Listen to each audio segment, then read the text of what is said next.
A veces la vida se estanca no por lo que haces, sino por lo que sigues cargando. Y este libro es ese espacio donde, por fin, sueltas. ¿Qué pasaría si te enfocases solo en ti?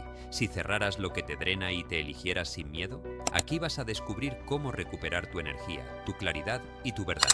Enfócate solo en ti. El libro que te devuelve a tu propio camino, escrito desde mi alma para la tuya. Si te quedas, te prometo transformación. Silencio radical, apaga el ruido que te programa. A veces no te falta fuerza, te falta silencio. Te levantas con la mente llena antes de abrir los ojos. Notificaciones que reclaman tu atención, mensajes que te piden postura, una lista invisible de expectativas que ni elegiste. Y ya te sientes tarde, como si el día hubiera empezado sin ti. No es flojera, es saturación. El mundo moderno es un mercado de voces y tú eres el producto. Un sabio diría que en cada distracción renuncias a un pedazo de ti, y es verdad, el ruido externo va afinando tu oído para obedecer primero hacia afuera y después, mucho después, hacia adentro. Lo que propongo no es una guerra contra el mundo, es un acuerdo íntimo contigo, recuperar el centro, aunque afuera siga rugiendo. Joe Dispenza suele decir, en esencia, que mente y cuerpo aprenden a ser el mismo pasado todos los días si no interrumpes la inercia. Y Daniel Goleman lo traduce en foco. La atención es el músculo maestro. Si no lo entrenas, alguien más paga para entrenarlo por ti. Joseph Murphy insistía en que el subconsciente obedece al patrón repetido. Lo que escuchas sin filtrar termina hablándote con tu propia voz. Por eso el silencio radical no es ausencia de sonido, es presencia de ti. No se trata de aislarte como si el mundo fuera el problema, se trata de elegir con qué te vas a mezclar para no perder tu sabor. Quien ha vivido con ruido constante confunde turbulencia con vida. Crees que avanzar es estar ocupado, responder rápido, opinar de todo, mover el dedo por la pantalla hasta que el pulgar duela. Pero debajo de esa agitación hay un grito pequeño y claro. ¿Dónde estoy yo en todo esto? El silencio radical responde, aquí, empieza aquí. Y empezar aquí no es romántico, a veces es torpe, como aprender a caminar otra vez. Descubres que el teléfono no es un objeto, es un hábito, que tus mañanas no son tuyas, son de lo primero que te roba un sí sin pedir permiso, que tu mente no descansa, solo cambia de tema. Por eso el primer acto no es heroico, es honesto, reconocer que el ruido te programa y que parte de ese guión lo dictaste tú por costumbre, por miedo a sentir el hueco del vacío, por ganas de pertenecer a cualquier conversación menos a la tuya. Cuando cortas una notificación, no apagas el mundo, apagas la urgencia prestada. Cuando cierras una pestaña, no cierras posibilidades, abres presencia. Lo bello del silencio es que no compite por llamar la atención, pero lo transforma todo cuando llega. ¿Cuántas decisiones tomaste en automático porque había prisa? ¿Cuántas veces dijiste sí para no sentirte raro, para evitar un conflicto, para no decepcionar a nadie excepto a ti? Miguel Ruiz hablaría de impecabilidad. Decir lo que es verdad para ti, no lo que te garantiza aprobación. El silencio radical te devuelve esa verdad sin maquillaje. Empieza templando el día antes de que el día te temple a golpes. No me refiero a rituales perfectos ni a una santidad imposible. Hablo de un espacio real y vivo donde te escuchas sin juicio y sin prisa. 5 minutos pueden parecer nada, pero si son de sinceridad, contienen un mundo. Florence Scovel Shinn repetía que la palabra es varita creadora. Antes de hablar con el mundo, habla contigo con palabras que no te traicionen. Pregúntate en voz baja, ¿qué necesito de verdad hoy? ¿Qué puedo dejar ir sin que se me vaya la vida? ¿Qué compromiso conmigo merece prioridad aunque nadie lo aplauda? Ese pequeño interrogatorio íntimo desprograma la obediencia al ruido. Quiero contarte un caso. No diré nombres, no hace falta. Una persona con una vida aparentemente ordenada. Trabajo estable, amistades activas, redes al día, familia que responde al chat, el mapa completo de una vida conectada. Aún así, se sentía drenada, no por maldad ajena, sino por microdecisiones tomadas en piloto automático. Lo que empezó a hacer fue sencillo y contundente. Primer movimiento. Colocó el teléfono en otra habitación durante los primeros 45 minutos de la mañana. Dijo que sintió ansiedad los 3 primeros días, como si estuviera faltando a un turno invisible. Descubrió que su cabeza corría a llenar esos minutos con nuevas urgencias. Revisa el mail. ¿Qué tal si pasó algo grave? Alguien puede molestarse. pero debajo de ese ruido emergió algo más puro, una incomodidad con su propia voz, con estar consigo sin estímulos. Ella no se había permitido escucharse en años. Segundo movimiento. Estableció un bloque sagrado diario de 25 minutos con una regla férrea: no resolver, no comentar, no producir, solo observar su mente y su cuerpo. Al principio fue frustrante. Se sentía inútil, improductiva, casi culpable. Con el tiempo se dio cuenta de que su calidad de atención fuera de ese bloque aumentó. Era como si antes intentara correr con los cordones sueltos. Tercero, un inventario de ruido. Anotó durante una semana cada momento de distracción: notificación, chisme, comparación, solo un segundo en redes. Descubrió que la mayor fuga no eran las horas, eran las microalertas que la mantenían en un estado de semiestrés. Su sistema nervioso no descansaba aunque se sentara. Cuarto, una decisión relacional. Redujo su disponibilidad reactiva con 2 grupos de chat y comunicó con respeto: responderé en bloque a las 12 y a las 18. Si es urgente, llamen. Tuvo miedo de decepcionar. Lo que encontró fue respeto. Quinto, diseñó un rito de transición entre trabajo y vida personal. 5 minutos de respiración consciente y una frase sencilla: regreso a mí. No se iluminó ni levitó, pero dejó de llevarse trabajo a la cama. En 30 días, más que un cambio de productividad, experimentó un cambio de identidad. De estar a merced de todo a estar disponible para lo importante. No se volvió una ermitaña, bailó, salió, amó, reía, solo dejó de delegar su paz a la opinión ajena. La gente notó algo raro, una calma que no pedía permiso. En otras palabras, el silencio empezó a hablar por ella. Lo más duro no fue despegarse del teléfono, fue hacerle frente a las preguntas que aparecieron cuando no había ruido que las tape. ¿Por qué digo que sí a lo que me vacía? ¿Qué miedo tengo de perder si marco límites? ¿Quién sería yo si dejara de opinar en todo? ¿Qué conversación conmigo evito desde hace años? Ahí está el territorio real. El silencio radical no es un truco de rendimiento, es un encuentro con la parte de ti que hace años te espera en la silla de al lado, y esa parte suele hablar con pocas palabras y mucha verdad. Hay una dimensión metafísica en todo esto. Si, como enseñaba Neville Goddard, la conciencia es la única realidad en términos de creación interna, entonces lo que atiendes es lo que nutres. No necesitas anunciar al universo cada 5 minutos tus intenciones, necesitas encarnarlas en foco sostenido. La energía sigue a la atención, decía también cualquier maestro que entendió el puente entre lo invisible y lo visible. Cuando tu atención es privada, tu poder es real. Cuando tu atención es pública, a veces tu poder se vuelve espectáculo. Y no viniste a complacer al algoritmo de nadie, viniste a vivir tu proceso. Tampoco se trata de hacer del silencio una nueva exigencia. Se trata de entender que el ruido no es neutral, produce química, fabrica estados, instala creencias. Si todo el día consumes conflicto, tu sistema aprende que vivir es defenderse. Si todo el día consumes comparación, tu sistema aprende que vivir es demostrarse. Si todo el día consumes urgencia, tu sistema aprende que vivir es correr. ¿Y si hoy le enseñas algo más sencillo? Vivir es estar. Estar es sentir. Sentir es comprender. Comprender es decidir con calma, sin pedir perdón por priorizarte. Aquí hay un punto que duele y libera. A veces le tememos al silencio porque sospechamos que si nos escuchamos tendremos que cambiar algo costoso. No exageres la épica. Quizá no tengas que dejarlo todo. Quizá solo tengas que dejar de traicionarte en lo pequeño. Tal vez sea posponer 10 minutos el scroll para terminar una página del libro que te nutre. Tal vez sea no contestar de inmediato para no comprometerte con algo que no puedes sostener. Tal vez sea apagar la tele y salir a caminar sin audífonos. Que el barrio te diga quién eres hoy.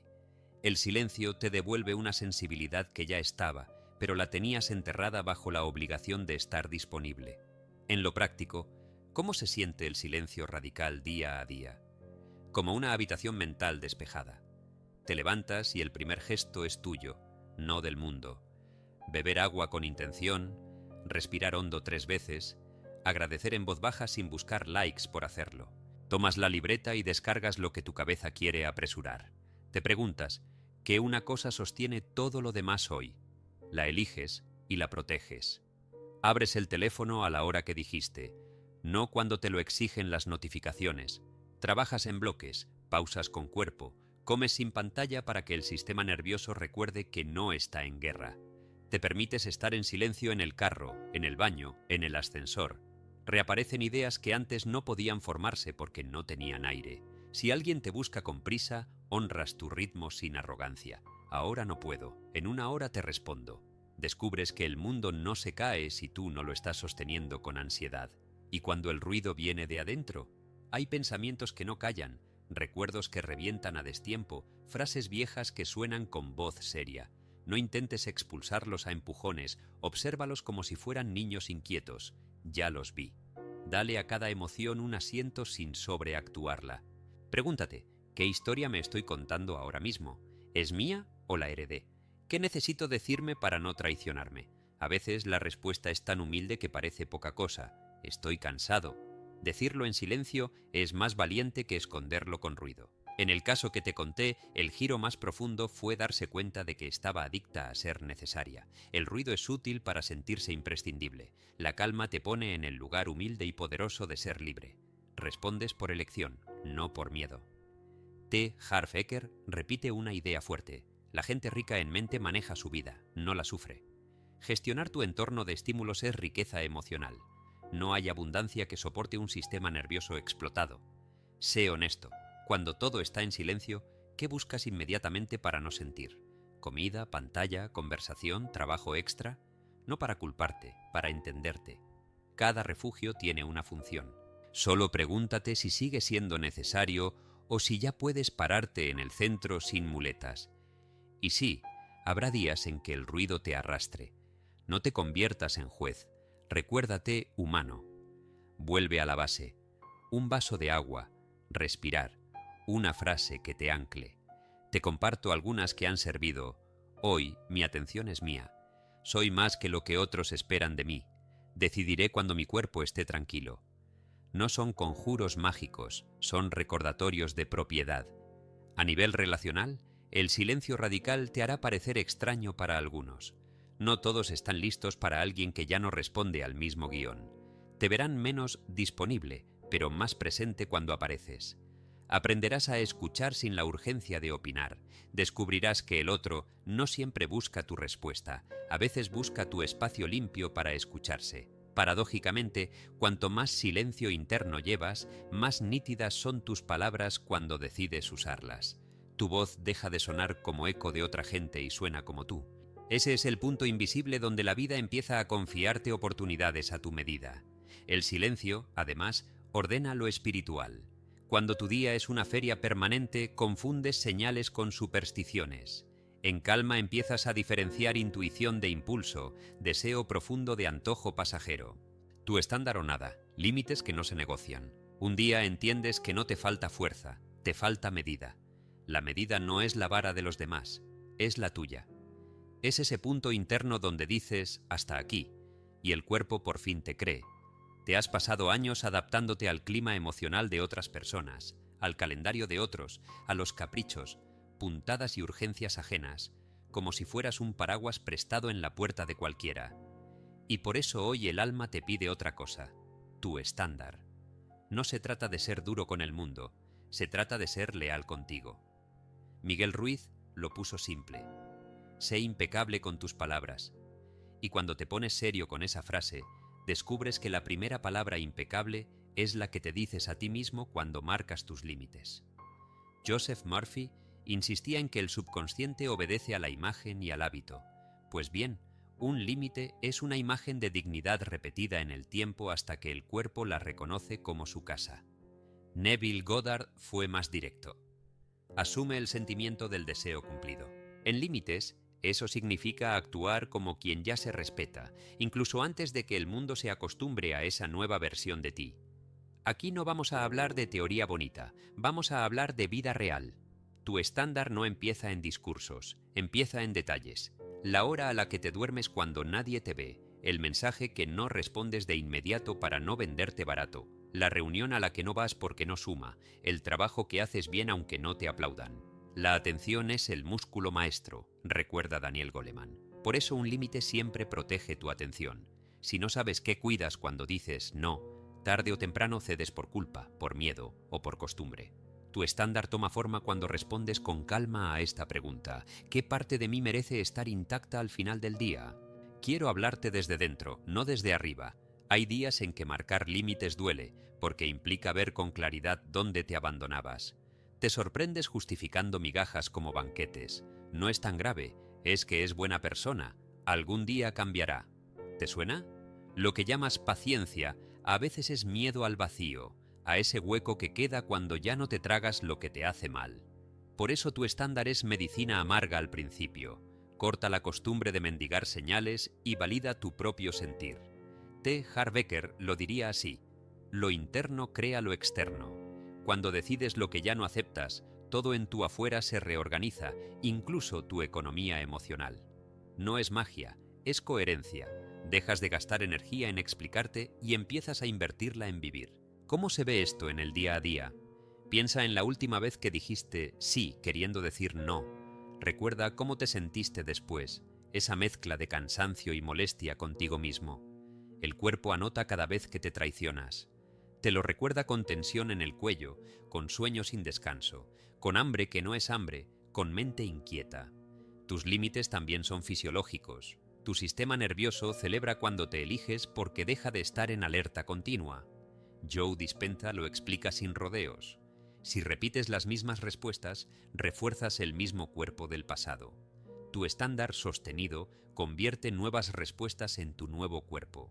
Déjame contarte un caso, sin nombres. Alguien que tú reconocerías en tus propias fibras. Persona comprometida, cumplida, de esas que no saben decir basta. Trabajaba bien, mejor que bien, pero su agenda estaba armada por otros. ¿Puedes cubrirme? ¿Te conectas 5 minutos? ¿Me ayudas con esto? ¿Puedes escucharme un rato? 5 minutos que se volvían 1 hora. Favores que se convertían en obligación, escuchar que era absorber dolores que no podía solucionar. Comía rápido y dormía tarde. Su pareja le decía que estaba distante, sus amigos que estaba perdido, su jefe que era imprescindible. Ese halago fue la trampa. Imprescindible es la palabra favorita de quienes necesitan que sigas cediendo. Por dentro, sin embargo, había una frase que no lo soltaba: me estoy descuidando. No pedía lujo ni fama, pedía respeto propio. El primer movimiento fue silencioso y concreto. Escribió sus 5 no negociables. No eran heroicos, eran simples y reales para su contexto. No trabajar después de cierta hora salvo emergencia verdadera. No aceptar reuniones sin agenda ni fin claro. No explicar 3 veces lo que una vez bastaba, no abrir chats personales en el primer bloque de la mañana, no cambiar el tiempo de entrenar por asuntos urgentes de otros. Pareció poca cosa, pero ese papel se volvió su contrato con su yo de mañana. Lo pegó por dentro de la libreta, lejos de miradas y discursos. Era su medida, no la del mundo. El segundo movimiento fue honesto y a contramano del miedo. Habló. Voy a organizar mis horarios. Responderé mensajes en bloques. Si es urgente, llamen. Sintió vértigo. La sospecha de «me voy a quedar solo» lo miró a los ojos. La realidad fue otra. Quien lo valoraba lo entendió.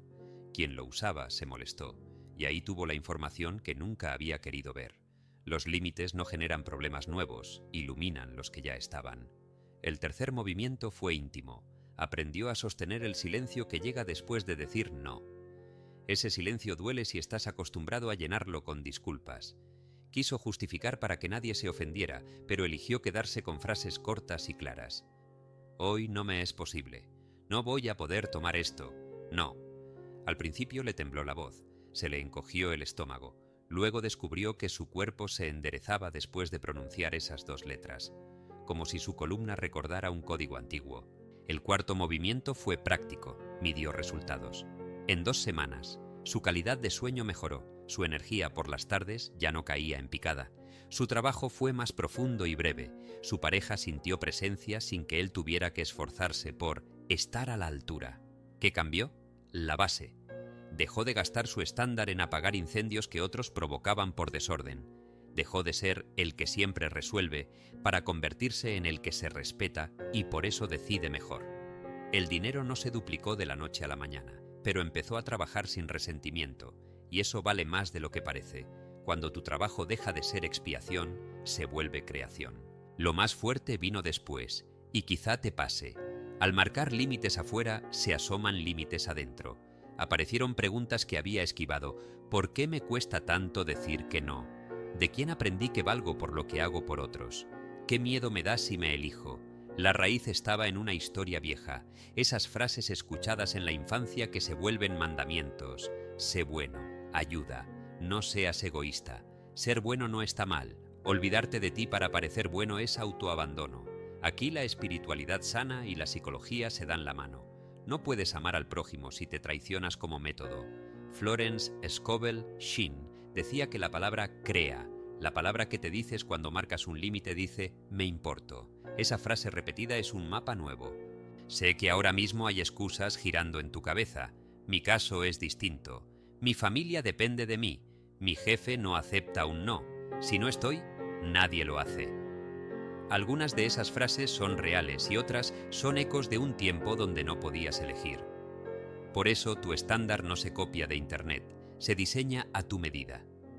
Si tu situación es compleja, un límite puede ser tan simple como recuperar 30 minutos diarios que nadie te va a regalar, dejar claro que no harás chistes sobre ti para caer bien, apagar el teléfono en la mesa, no hablar mal de quien no está, no prometer en estado de culpa. Si necesitas cuidar a alguien, tu estándar puede ser organizar ayuda y comunicar, no sacrificarte en silencio hasta romperte.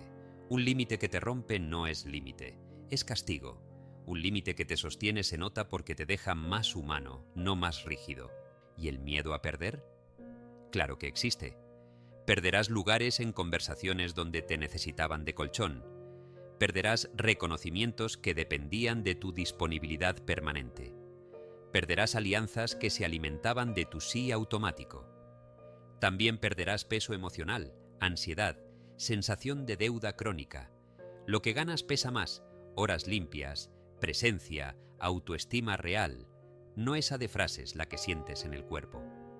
La persona del caso no se volvió santa. Se equivocó algunos días, dijo sí a cosas que no debía, se pilló justificando, pero ahora tenía una línea a la cual volver. Eso cambia todo. Ya no avanzas a ciegas, tienes un norte.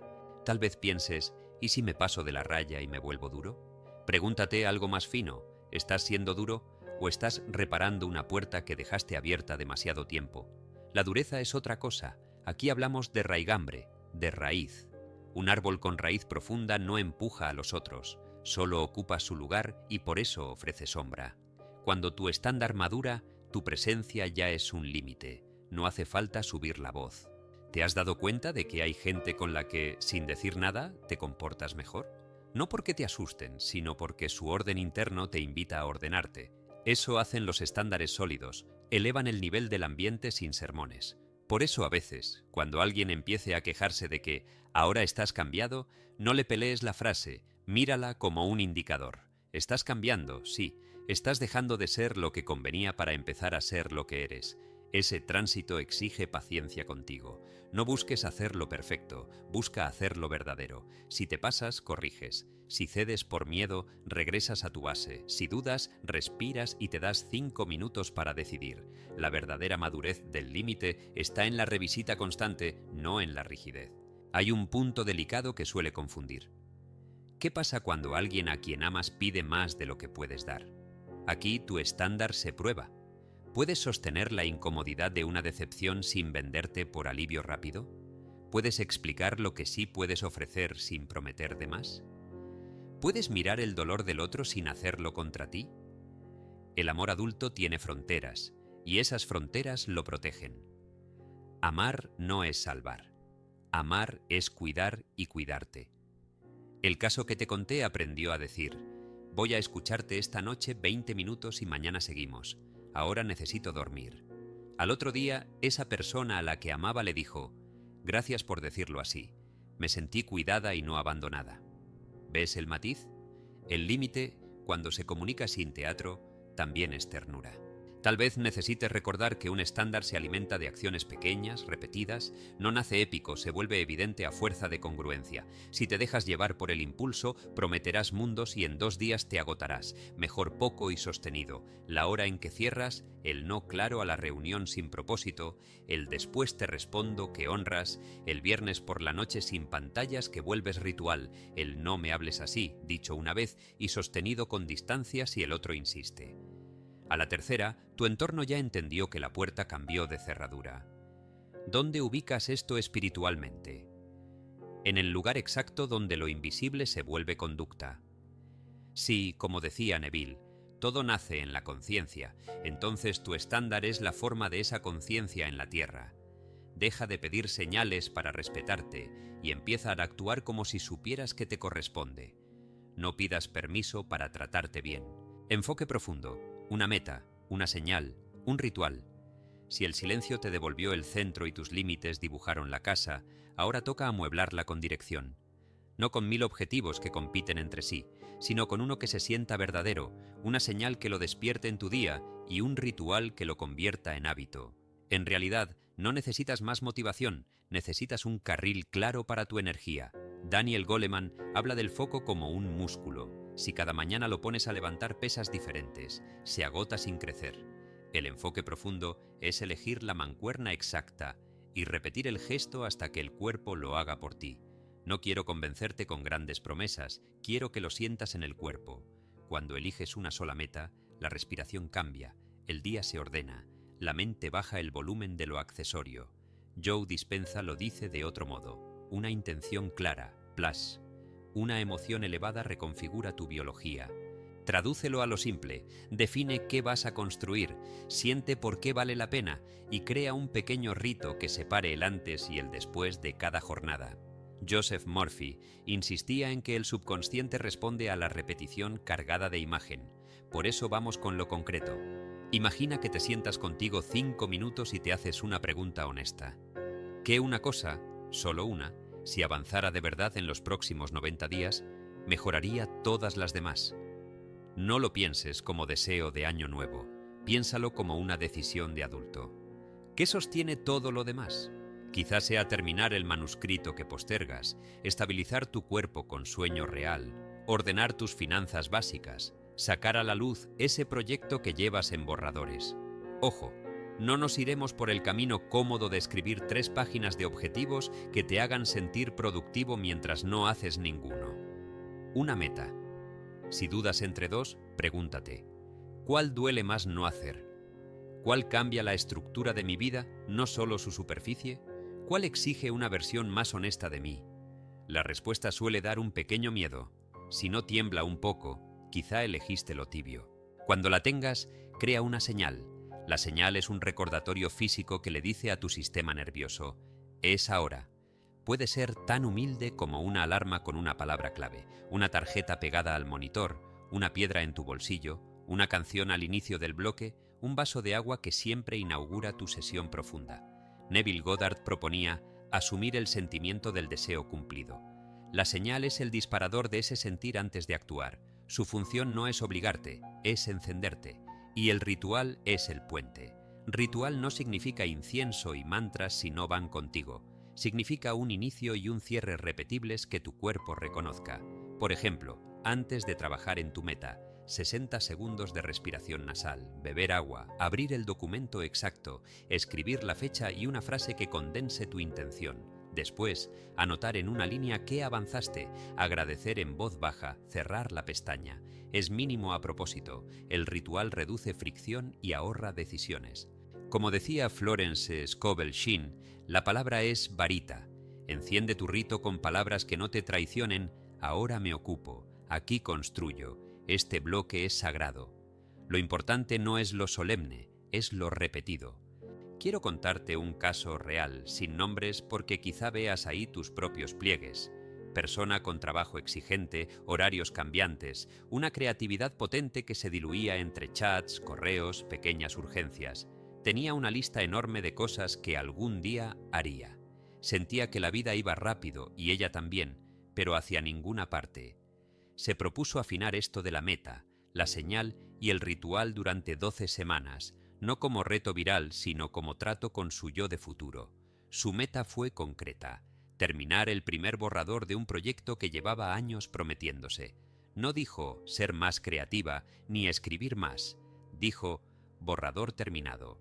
La señal: una taza grande de agua a temperatura ambiente y una alarma a las 6:40 am con una palabra que solo ella entendía: entrega. Ese sonido, esa palabra, ese vaso eran el código. El ritual: se sentaba, respiraba 60 segundos, abría el documento ya preparado el día anterior, sin permitir pestañas nuevas, escribía la fecha y respondía 3 líneas fijas. ¿Qué voy a resolver hoy en el texto? ¿Cómo quiero que se sienta al leerlo? ¿Qué me digo si me distraigo? Luego ponía un temporizador de 45 minutos. Nada más, ni fines del mundo ni grandes discursos. Los primeros días fueron incómodos. La mente buscaba excusas. Revisar noticias, un minutico, ajustar la lista de pendientes, preparar el café perfecto. Atrás de cada excusa había un miedo simple. ¿Y si no me sale? Ella lo vio y no lo peleó. Usó la señal. Hizo el rito. Escribió aunque fuera defectuoso. Murphy diría que el subconsciente obedece a la repetición. A la tercera semana, al escuchar la alarma y tocar el vaso, el cuerpo ya sabía que seguía. No dependía de querer o no querer, dependía del carril. Hubo días con 200 palabras y días con 1200. No se castigó ni se celebró como si fuera un reality, solo marcó presencia.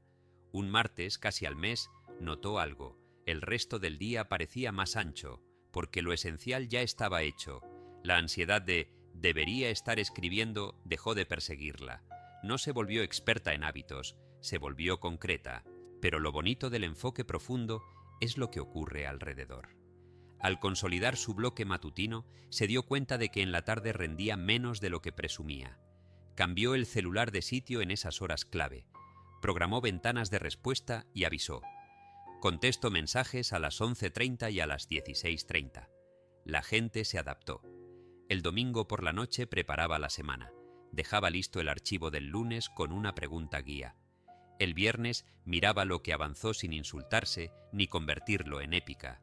¿Resultado? Al final de las 12 semanas había un borrador imperfecto, vivo, que existía más allá de su cabeza. Y sobre todo, había una identidad nueva.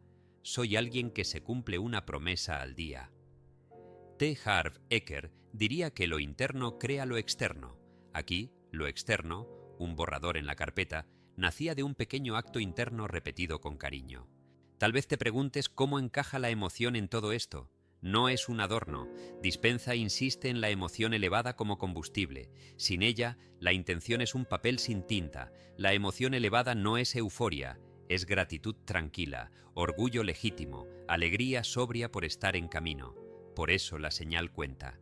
Ese vaso de agua, esa canción, ese objeto en tu bolsillo pueden invocar el cómo de tu meta. Neville proponía sentir el final. Te propongo sentir el durante. Siente el instante de estar haciéndolo, no solo el resultado. ¿Qué temperatura tiene ese enfoque? ¿Qué postura toma tu espalda? ¿Cómo cae tu respiración? ¿Qué frase interna te sostiene cuando la cabeza quiere escapar? A veces basta con una línea más, un minuto más. No te hagas promesas imposibles, cumple la pequeña y déjala multiplicarse. Sé que hay vidas con caos real, niños que se despiertan, turnos, trabajos que cambian sobre la marcha, cansancio acumulado. El enfoque profundo no ignora eso, lo abraza y lo diseña a su medida. Si no puedes 45 minutos, usa 20. Si las mañanas son imposibles, encuentra la primera hora estable que exista. Si un día no se puede, no amontones culpa, protege el siguiente. Si estás en una casa llena de ruido, usa auriculares silenciosos y una nota en la puerta que diga «vuelvo en 25». Si nada de eso es viable, vuelve al corazón del asunto. Una meta, una señal, un ritual. Hazlo en el bus, en el descanso, en el auto esperando. Y si la semana te arrolla, toma el teléfono y grábate un audio de 60 segundos respondiendo «¿Qué sostuve hoy de mi meta?», aunque sea una frase. Ese audio también es señal y registro. Hay una trampa elegante que quiero nombrar: confundir movimiento con avance. Puedes pasar horas organizando tu proyecto, escogiendo tipografías, viendo videos sobre productividad, midiendo aplicaciones. ¿Y el núcleo?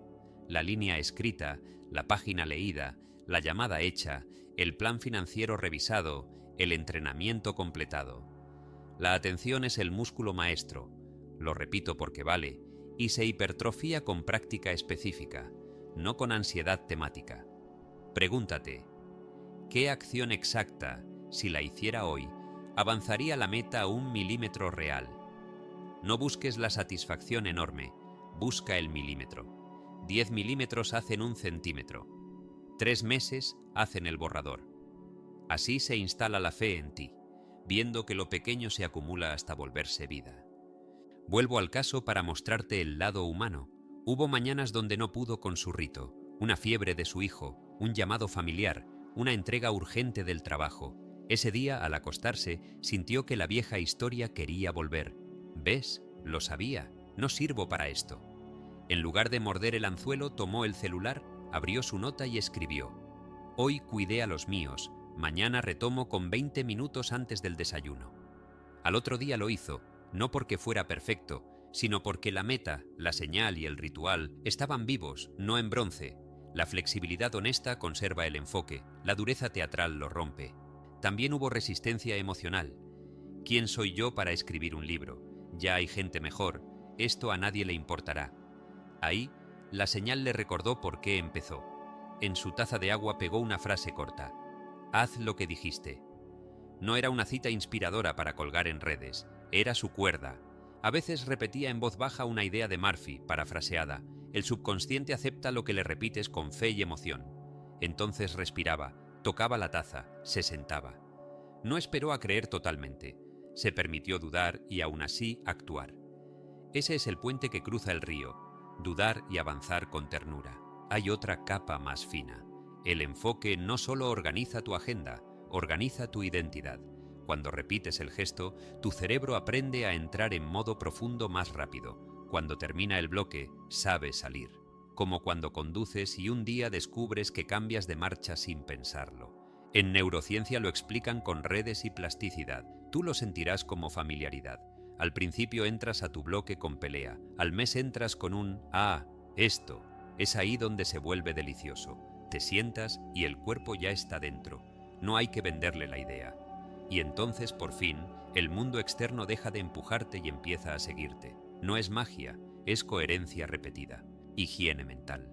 Lo que piensas se te vuelve cuerpo.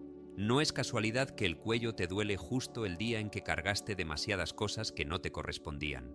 Tampoco es raro que el estómago se te cierre cuando aceptas una reunión que no querías. El cuerpo no habla en párrafos, habla en sensaciones. Lo que piensas se te vuelve pulso, músculo, piel. Joseph Murphy lo enseñaba con claridad.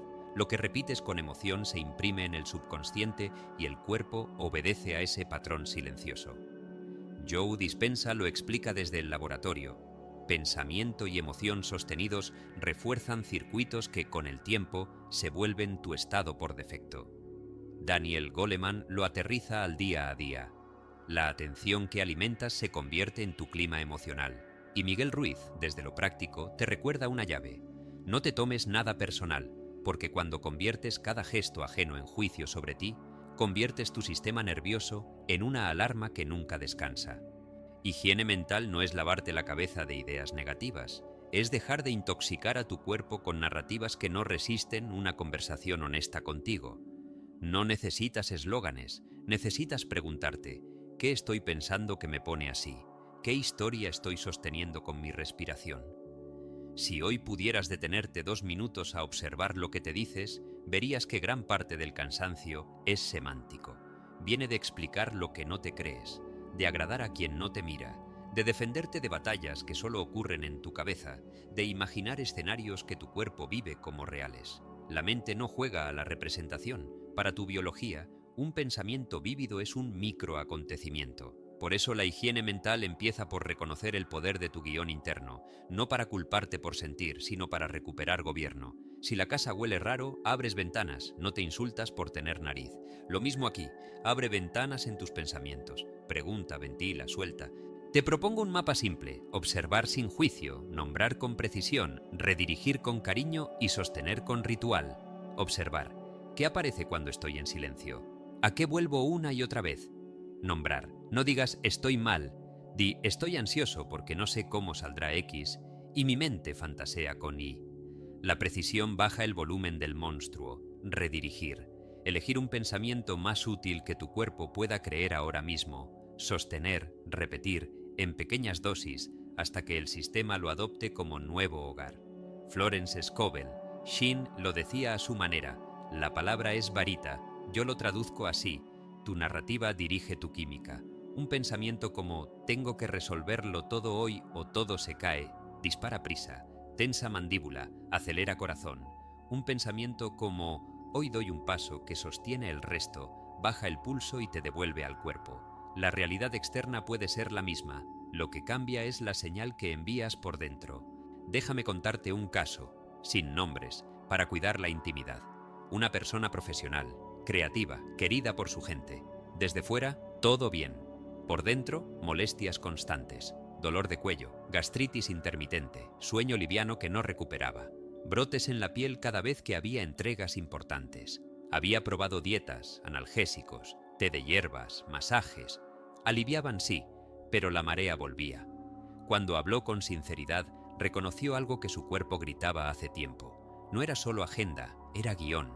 Vivía dentro de 3 ideas que parecían virtudes. Siempre debo estar disponible. Si me equivoco, se cae la imagen que tienen de mí. Si digo que no, me dejan de querer. A partir de ahí hicimos un ejercicio de higiene mental en 3 frentes: estímulos, lenguaje y rituales corporales sencillos. Primero, estímulos. Durante una semana registró momentos en que el cuerpo cambiaba de clima. No buscó milagros, buscó datos. Anotó lo que consumía, noticias, redes, conversaciones, lo que pensaba, lo que sentía físicamente.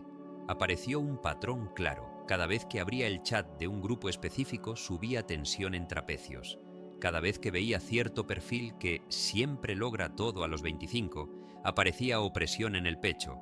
Cada vez que posponía una conversación necesaria, el estómago ardía a las 3 a.m. La información estaba ahí, solo que el ruido la tapaba. Segundo, lenguaje. Con esa data en mano, empezó a traducir sus frases. Siempre debo estar disponible, pasó a no soy urgencias 24/7. Tengo horarios y funciono mejor cuando me respeto. Si me equivoco, se cae mi imagen. Se convirtió en un error no es identidad, es información. Si digo que no, me dejan de querer. Mutó a el cariño que depende de mi sacrificio es transacción, no cuidado. ¿Se solucionó en 2 días? No. Pero cada vez que aparecía el viejo pensamiento, lo observaba y lo redirigía hacia su nueva oración, una que su cuerpo pudiera recibir sin sentir que lo estaban engañando. Nada estridente, nada heroico. Tercero, rituales corporales. 2 veces al día, 90 segundos de respiración nasal con exhalación más larga para educar al sistema nervioso a bajar. Antes de dormir, una nota breve. ¿Qué sostuve hoy que me hizo bien? ¿Qué solté hoy que me drenaba? Sin discursos. Y una señal amiga en el bolso, una piedra lisa. No por misticismo obligatorio, sino para recordarle que tiene un ancla al tacto cuando la cabeza invente tormentas. A las 3 semanas, lo tangible, menos acidez, sueño más profundo 3 noches por semana, piel más tranquila. ¿Desapareció todo? No. Pero ahora había conexión. Cuando el cuello hablaba, podía rastrear el pensamiento que lo había tensado. Empezó a decir, déjame responderte a las 5 sin pedir perdón por existir. Descubrió que el mundo no se derrumba cuando te pones en tu centro. Y curiosamente, mejoró su trabajo, no por magia, sino porque quitar la arena del engranaje devuelve la fuerza a la máquina. Lo más revelador fue un domingo. Había estado bien toda la semana y de repente, ardor en el estómago. Antes habría corrido al antiácido. Esta vez se sentó, respiró y se preguntó, ¿qué me estoy diciendo ahora mismo? Salió en limpio. Mañana debo impresionar, si no pensarán que no valgo. Identificó la fantasía, la nombró con precisión y la redirigió a una frase más realista. Mañana llevo lo que soy y lo que tengo y es suficiente para el paso de mañana. No es rezar por rezar, es ajustar el volante del camión que llevas por dentro. El cuerpo, en 20 minutos, aflojó. No te escribo esto para que pienses que todo malestar es idea, no. El cuerpo también necesita médicos. Esta no es una religión de la mente, es una alianza. Pero incluso cuando hay que tratar lo físico, tu guión interno participa. Puedes operar la rodilla y a la vez liberarte de la frase «ya no sirvo». Puedes hacer una dieta y a la vez soltar el pensamiento «mi cuerpo es mi enemigo». Higiene mental es colaboración. Pensamiento, emoción y gesto corporal trabajando para ti, no contra ti. ¿Cómo lo haces tú sin manual perfecto? Empieza por 3 momentos del día donde tu mente se te escapa más. Al despertar, a mitad de la tarde, antes de dormir. Al despertar, antes de tocar el mundo, observa tu primera frase automática. Si es «no alcanzo», «qué pereza la vida», esto nunca cambia, no te regañes. Cambia la gramática de inmediato por algo que tu cuerpo pueda creer. Un paso hoy, empiezo por mí, respiro y elijo lo primero. Di la frase en voz baja mientras te bebes un vaso de agua. Es ridículamente simple y, sin embargo, cambia el tono hormonal de tu mañana. A mitad de la tarde, cuando suele golpear la dispersión, pregúntate, ¿qué historia me estoy contando que me quita fuerza? Anótala en una línea, cámbiala por una versión útil y vuelve al cuerpo. Estira el cuello, mueve hombros, exhala largo. Antes de dormir, limpia la mente como quien lava una taza. 3 agradecimientos concretos, reales, no forzados, y una frase para tu subconsciente. Murphy estaría de acuerdo, del tipo: mientras duermo, mi mente ordena con calma lo que me sirve. No implores, afirma. No exageres, comprométete. También ayuda a hacer dieta de comparación, no por moral, por salud. Detecta qué perfiles, temas o cuentas te despiertan el guión «voy tarde», «no soy suficiente», «vivo mal». No necesitas odiarlos, necesitas protegerte. Déjalos de seguir un mes o mútealos. Observa cómo responde tu cuerpo al quitar ese gatillo. Sorprende ver cuánto espacio mental aparece cuando el cerebro no está cada 10 minutos recordándote que falta. Y, por favor, cuida tu lenguaje en pequeño. Cada «soy un idiota» que sueltas por chiste se anota en el archivo del alma. Cada «qué bruto» reafirma un trato interno. Cambia el chiste por una verdad suave. «Me equivoqué, aprendo». Esa frase, repetida, te da permiso de volver a intentar sin arrastrarte. A veces la higiene mental es tan terrenal como cerrar una conversación que te persigue. Cuando calles una respuesta por miedo a incomodar, tu cuerpo la carga. Puedes decir «esto me cae pesado» con respeto. Puedes nombrar lo que necesitas sin discurso. Notarás que, al hacerlo, respiras más hondo, no porque el otro cambie, sino porque recuperas honestidad contigo. Tal vez haya que poner distancia, tal vez baste con hablar. Tu pecho sabrá qué necesitas y lo escuchas sin ponerte máscara. Hay días en los que la mente se enferma de futuro o de pasado. Si te sorprendes viviendo en «¿y si?», durante horas, vuelve a casa. Siente las plantas de los pies, mira un punto fijo. Exhala más largo de lo que inhalas. Cuenta 5 cosas reales que tengas delante. Esa lista, lámpara, mesa, taza, ventana, luz, es cuerda de regreso. El cuerpo te ancla cuando la cabeza se va. Si tu mente monta juicios del otro que te aumentan la presión, recuerda a Miguel Ruiz. No te lo tomes personal. La mayoría actúa desde su propio teatro, no contra ti. Tradúcelo a gesto. En vez de escribir un ensayo mental sobre su intención, escribe un límite claro o haz una pregunta directa. Lo simbólico se calma cuando aparece lo concreto. Y cuando la mente te ataque a ti, no le respondas con látigo. Pregúntale, ¿qué intentas proteger? Muchas veces detrás de «no sirves» hay miedo a exponerte. Agradece la intención, cámbiale el texto. «Gracias por cuidarme, hoy igual lo intento con cuidado». Esa conversación interna cambia pulsos. Lo sé, a veces nos cansamos de trabajarnos. Por eso la higiene mental no es estar todo el día corrigiendo pensamientos. Es diseñar pequeñas estaciones de limpieza que, al repetirse, mantienen despejado el pasillo. 2 minutos al despertar, un alto a la tarde, un cierre de noche. El resto del día, vive. Haz tu trabajo, ríe, equivócate, ama. El proceso no te aísla, te vuelve más presente. ¿Por qué? Porque cuando tu mente no te ataca por dentro, tu energía sale al mundo más libre. Tu espalda se endereza no solo por postura, sino por narrativa. Puedo con el paso de hoy. No tengo que resolverlo todo a la vez. Dejo de pelear contra lo que no controlo. Si un pensamiento te pone rígido, pregúntate si es el único posible. Si no lo es, prueba otro que te mantenga humano. La persona del caso, meses después, no dejó de pensar mal. Aprendió a hablarse bien cuando su mente se iba de tema. Se convirtió en su propia adulta a cargo.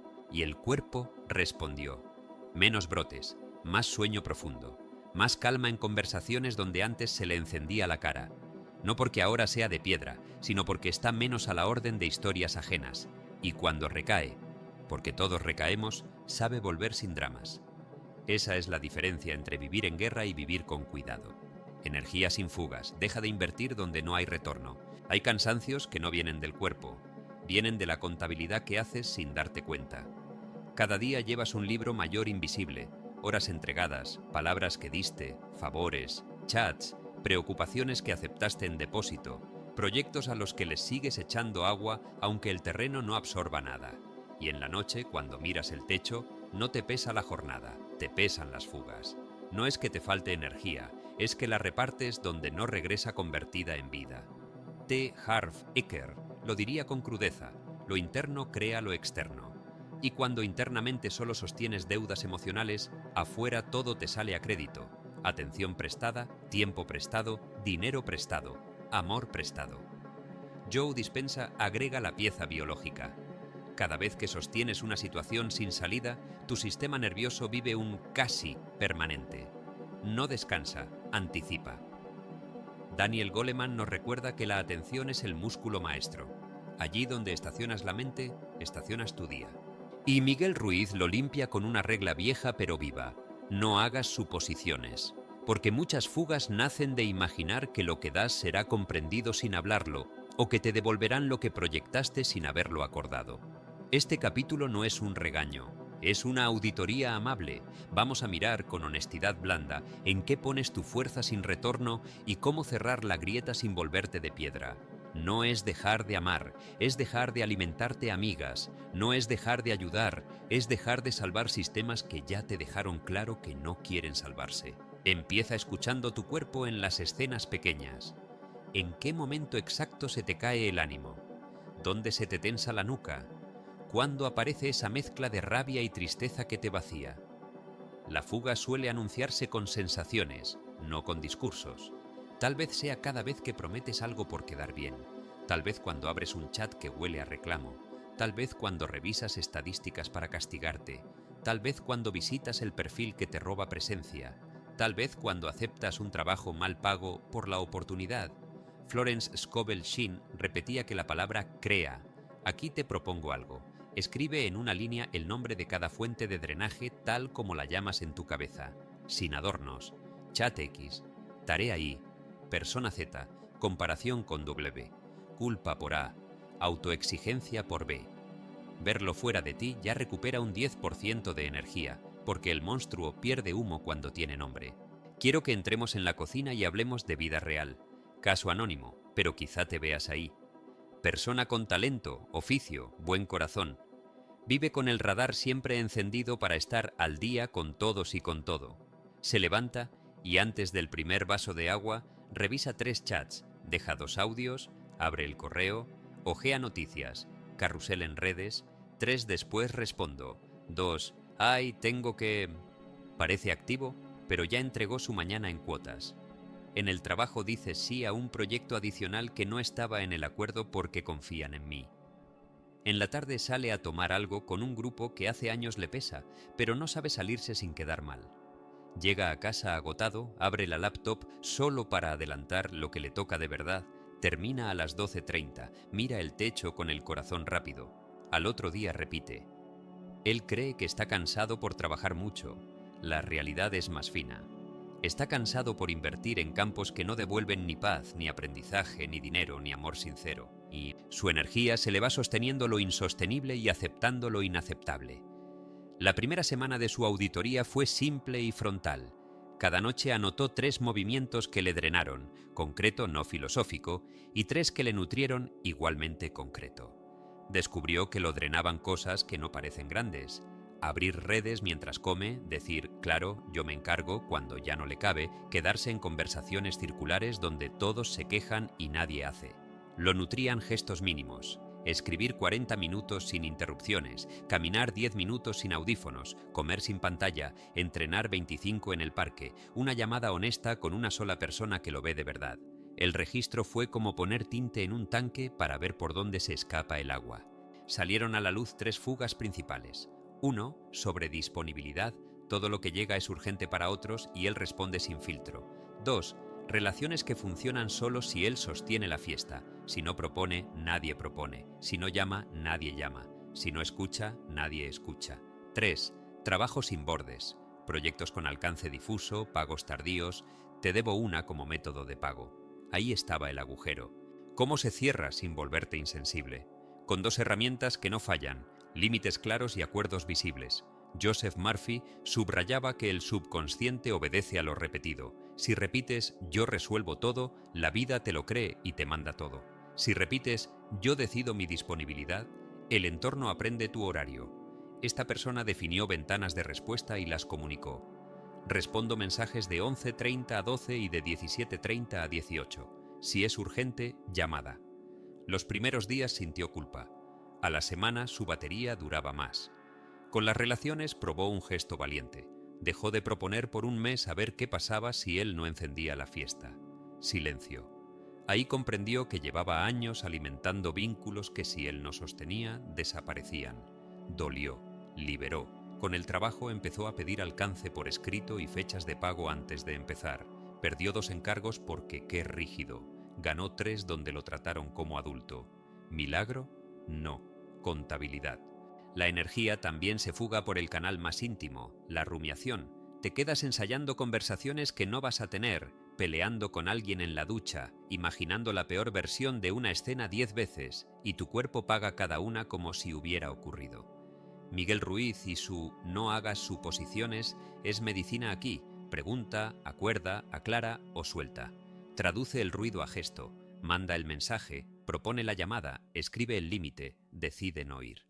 La mente se calma cuando el cuerpo actúa, y si no hay acción posible, elige conscientemente no invertir. Hoy no le pongo 1 minuto más a esto. Repite esa frase como quien cierra una llave. Se siente físico, el pecho suelta un poco. Neville Goddard diría que asumas el sentimiento del deseo cumplido. Aquí te invito a asumir el sentimiento del caso cerrado aunque la vida aún se acomode. Siente en el cuerpo cómo respiras cuando un asunto deja de pedirte energía. Ese sentir es una señal al sistema de que puede redistribuir combustible. Vamos con preguntas que abren hendiduras por donde entra luz. ¿En qué 3 cosas estás insistiendo que ya te han dicho que no quieren nacer? ¿Qué vínculo se mantiene de pie solo porque tú lo empujas? ¿Qué proyecto sostienes por orgullo cuando ya no te representa? ¿A qué conversación vuelves para castigarte? ¿Qué gasto pequeño de tiempo haces cada día que, sumado, es un agujero negro? ¿Qué responsabilidad llevas que en verdad le corresponde a otro?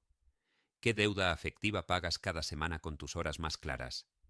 Respira mientras las lees. No corras a arreglar todo. Señalar ya es un comienzo. Hablemos de dinero, porque la energía también toma esa forma. Gastas para pertenecer a grupos que ya no te nutren, inviertes en cursos que no aplicas, aceptas trabajos mal pagados por miedo a vaciarte, compras para calmar una emoción que pide otra cosa. No es moralismo, es termodinámica. Nada se crea ni se destruye, se transforma. Lo que inviertes en el alivio rápido, no lo inviertes en construir tus cimientos. Eker insiste en algo incómodo. Tu patrón financiero refleja tu patrón mental. Si por dentro te crees deudor de todos, afuera cobrarás poco y tarde. Si por dentro te sabes digno, afuera pides anticipo, propones alcance, rechazas lo que te descuenta vida. La persona del caso hizo un movimiento clave. Abrió una cuenta separada solo para su proyecto personal y la alimentó con un porcentaje fijo cada semana, aunque fueran cifras pequeñas. No lo que quede, sino lo que definí. Esa sola decisión cerró una fuga vieja, postergar su obra para cuando se pueda. Pero hay fugas nobles: cuidar a alguien, acompañar un duelo, sostener un proyecto comunitario. Eso también drena. La diferencia es que ahí el retorno no es inmediato ni cuantificable, pero existe. Sentido. ¿Cómo no quemarte? Cuidando al cuidador.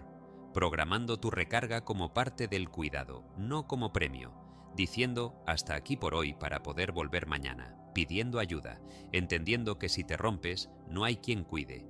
Higiene mental y energía sin fugas se abrazan aquí. Haces pausas de respiración, pones término a tus turnos, comes con presencia, dices no a lo que no suma, no esperas a caerte para dormir. Otro túnel de drenaje, la comparación. Lo sabes, te pesa, pero vuelves. Cada vez que te comparas con una foto ajena, inviertes atención en un mercado que no te da dividendos. Goleman lo ve claro. La atención que se fuga en comparación deja poco foco disponible para construir. Solución realista. Dieta de estímulos. Deja de seguir una semana a quien activa tu guión de voy tarde. No hace falta odiar, hace falta proteger. Llena ese hueco con referencias que te enciendan a actuar, no a rumiar. Y cuando el impulso volverá, pregúntate, ¿qué puedo hacer con lo que sí controlo en los próximos 20 minutos? Escribir un párrafo, levantarme de la silla, enviar un correo, entrenar. Acción pequeña, energía de regreso. Quiero volver al caso para mostrar la dimensión emocional. Cuando esta persona retiró su energía de ciertos chats, un par de conocidos le escribieron, te siento distante. Tradujo en su interior, ahora que no te sostengo te sientes lejos. No jugó a defenderse ni a culpabilizar. Contestó, estoy ordenando mis tiempos. Si quieres, nos vemos el jueves a las 6 para hablar con calma. Uno aceptó. El otro no contestó. La realidad se ordenó sola. Con un familiar que siempre pedía dinero temporal que nunca devolvía, dijo, puedo ayudarte con comida esta vez, dinero no. Hubo drama, hubo paz. Con un cliente que posponía pagos envió contrato nuevo con fechas claras y un recargo por demora. Se fue ese cliente, llegaron dos más serios. No fue un camino limpio. Algunas noches lloró porque le asustó el vacío que dejaron ciertas renuncias. Pero al mes escribió una frase sencilla, tengo más vida en el día. No lo dijo triunfal, lo dijo sorprendido. Como cuando cierras una ventana mal sellada y de pronto el cuarto tiene otra temperatura. La energía, además, se fuga en el pasado. Sigues visitando escenas viejas para comprobar que dolieron. Eso drena como un grifo goteando. No es olvidar, es decirte, ya lo vi, ya lo lloré, hoy decido no vivir ahí. Si necesitas, escribe la escena en una carta que no enviarás. Nómbralo para sacarlo de la cabeza. Si el dolor pide terapia, búscala. No para arreglarte, sino para dejar de vivir pagando un impuesto por historias que ya no son tu presente. Neville hablaba de la ley de asunción. Aquí asume que mereces una hora que no tenga que justificar cada alegría. ¿Y la culpa por dejar de invertir donde no hay retorno? Te va a visitar. Te dirá que eres egoísta, frío, desagradecido. Pregúntale de frente, ¿egoísmo o autocuidado? La línea se mide por un criterio. Después de decidir, ¿te vuelves más humano o más duro? Si te vuelves más capaz de amar sin resentimiento, ibas por ahí. Si te amargas y te cierras a todo, te fuiste a la esquina opuesta. Corrige. La meta no es blindarte, es dejar de gotear. Un vaso lleno comparte mejor que uno roto. Compromiso con el proceso. Microacciones que te convierten. La vida no cambia el día que tomas la decisión, cambia el día que repites la decisión sin aplausos. El carácter no aparece con una frase bonita en la pared. Se teje con hilos pequeños, casi invisibles, que sostienes cuando nadie mira. La atención es el músculo maestro, diría Daniel Goleman, y el músculo solo crece con repeticiones.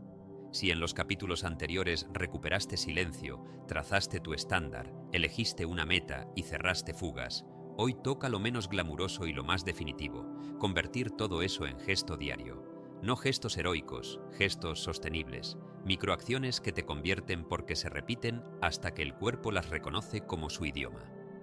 Joseph Murphy insistía en que el subconsciente obedece a lo que repites con emoción.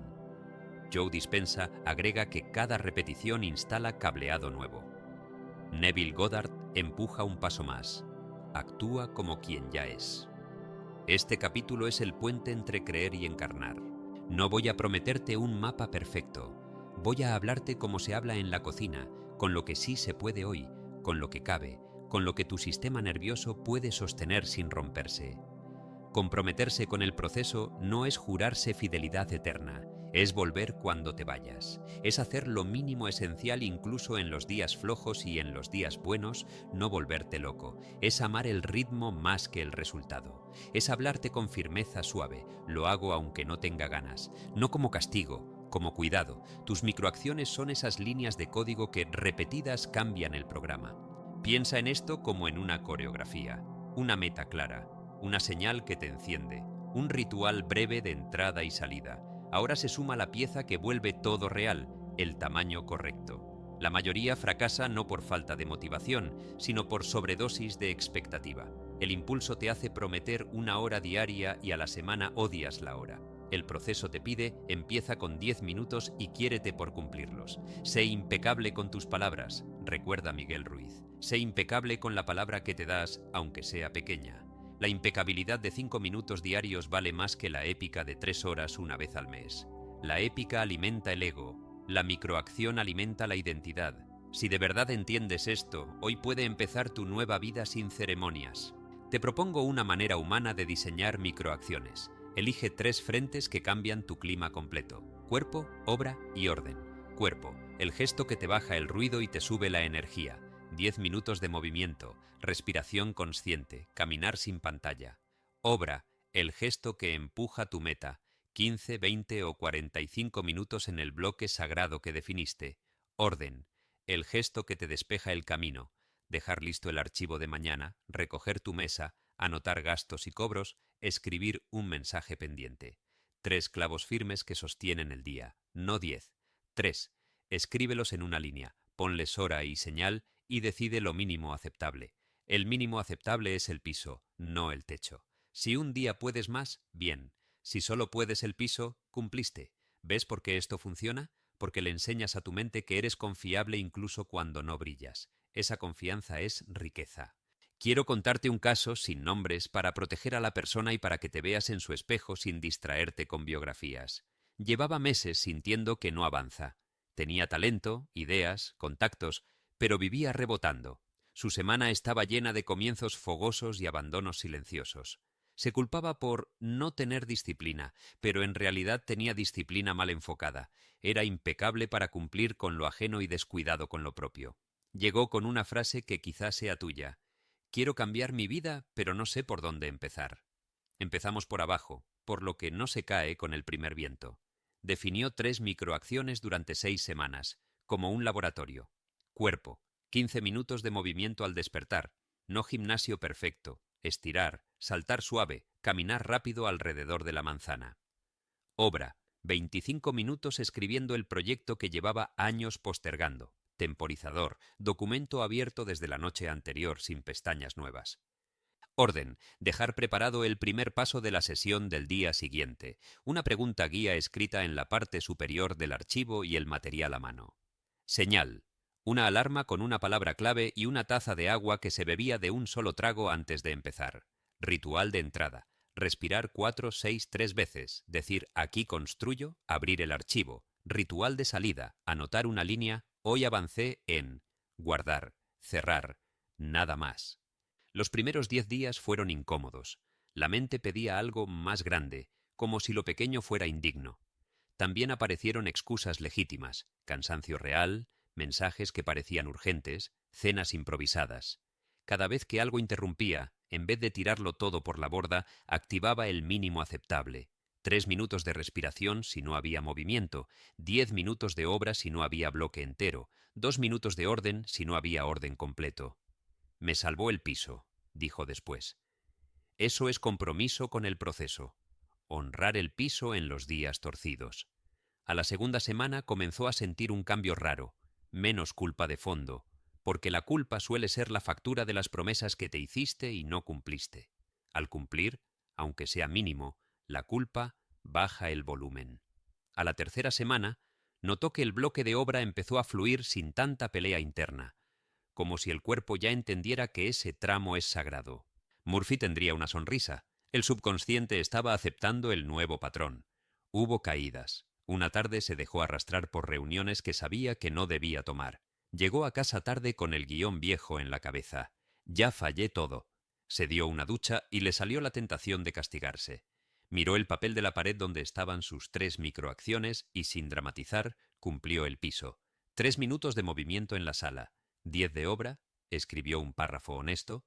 2 de orden, dejó abierta la pregunta de mañana. Dormí distinto, me dijo. No por magia, por coherencia. Al mes, había logrado una cosa concreta que parecía pequeña y era enorme: no romper la cadena. Y algo más silencioso. Su voz interna había cambiado de tono. Ya no decía nunca cumples, decía hoy también cumpliste. La identidad se estaba moviendo desde adentro. Eso no sale en Reels, pero cambia vidas.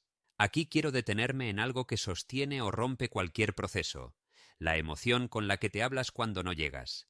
Dispenza insiste en la emoción como estado químico que perpetúa o interrumpe hábitos. Si cada vez que fallas te insultas, tu cuerpo asocia el proceso con dolor y buscará evitarlo. Si cada vez que fallas te abrazas con firmeza, hoy vuelvo, el cuerpo asocia el proceso con cuidado y querrá permanecer. No estoy diciendo que te excuses por todo, estoy diciendo que seas el adulto a cargo. La palabra es varita, decía Florence Scovel Sheen, úsala a tu favor. Frases pequeñas que no te mientan y te sostengan. Un paso hoy, vuelvo a mí, lo mínimo, pero hoy. Repite lo suficiente para que el subconsciente lo acepte sin pelearte. Otra clave es ponerle métrica humilde al proceso, no para volverlo un concurso, para volverlo visible. Un calendario con X el día que cumples tus 3 microacciones, un cuaderno con una línea por día, una app simple que marque tu racha. El cerebro ama las pequeñas victorias visibles. Le enseñan que vales lo que repites, no lo que anuncias. Y cuando te rompas la racha, porque pasará, no hagas de eso un drama shakespeariano. Nueva racha al día siguiente. T. Harv Eker lo enunciaría sin adornos. Lo interno crea lo externo. Si por dentro te sabes alguien que vuelve, afuera tus resultados reflejarán esa terquedad amable. Hay un mito que te roba constancia: creer que convertirte requiere actos enormes. Convertirte es más modesto y más exigente. Es esa media hora que te das cada mañana para tu obra aunque el resto del día esté en llamas. Es ese no que dices a la reunión sin agenda. Es ese plato de comida sin pantalla para que tu sistema nervioso aprenda que no todo es guerra. Es ese a dormir a la hora que dijiste porque tu cuerpo es tu empresa principal. Es esa llamada honesta que haces en vez de imaginar conversaciones. Son chispas pequeñas que encendidas juntas cambian el fuego de tu casa. Si hoy tu vida te pesa, es porque llevas demasiado tiempo posponiendo lo pequeño por querer la gran gloria. La gloria es un acumulado de pequeñas lealtades contigo. Aterrizo con preguntas que te obligan a mirarte sin agresión. ¿Cuál es el mínimo aceptable diario que te demuestra que estás en camino aunque el día venga torcido? ¿Qué microacción de cuerpo te devuelve la llave cuando te la quita la ansiedad? ¿Qué microacción de obra mantiene vivo tu proyecto aunque nadie lo pida? ¿Qué microacción de orden te ahorra decisiones mañana? ¿Qué frase corta vas a usar cuando la mente te invite a ceder? ¿Cuál es tu señal y a qué hora suena? ¿A quién necesitas avisarle de tu bloque para que te respeten desde afuera lo que decidiste adentro? ¿Qué harás cuando faltes? ¿Castigarte o volver? Escríbelas. No para postear, para obedecerlas. También quiero nombrar un detalle de oro: el cierre. Mucha gente empieza, poca sabe terminar el día. Sin cierre, tu cerebro sigue en la cinta.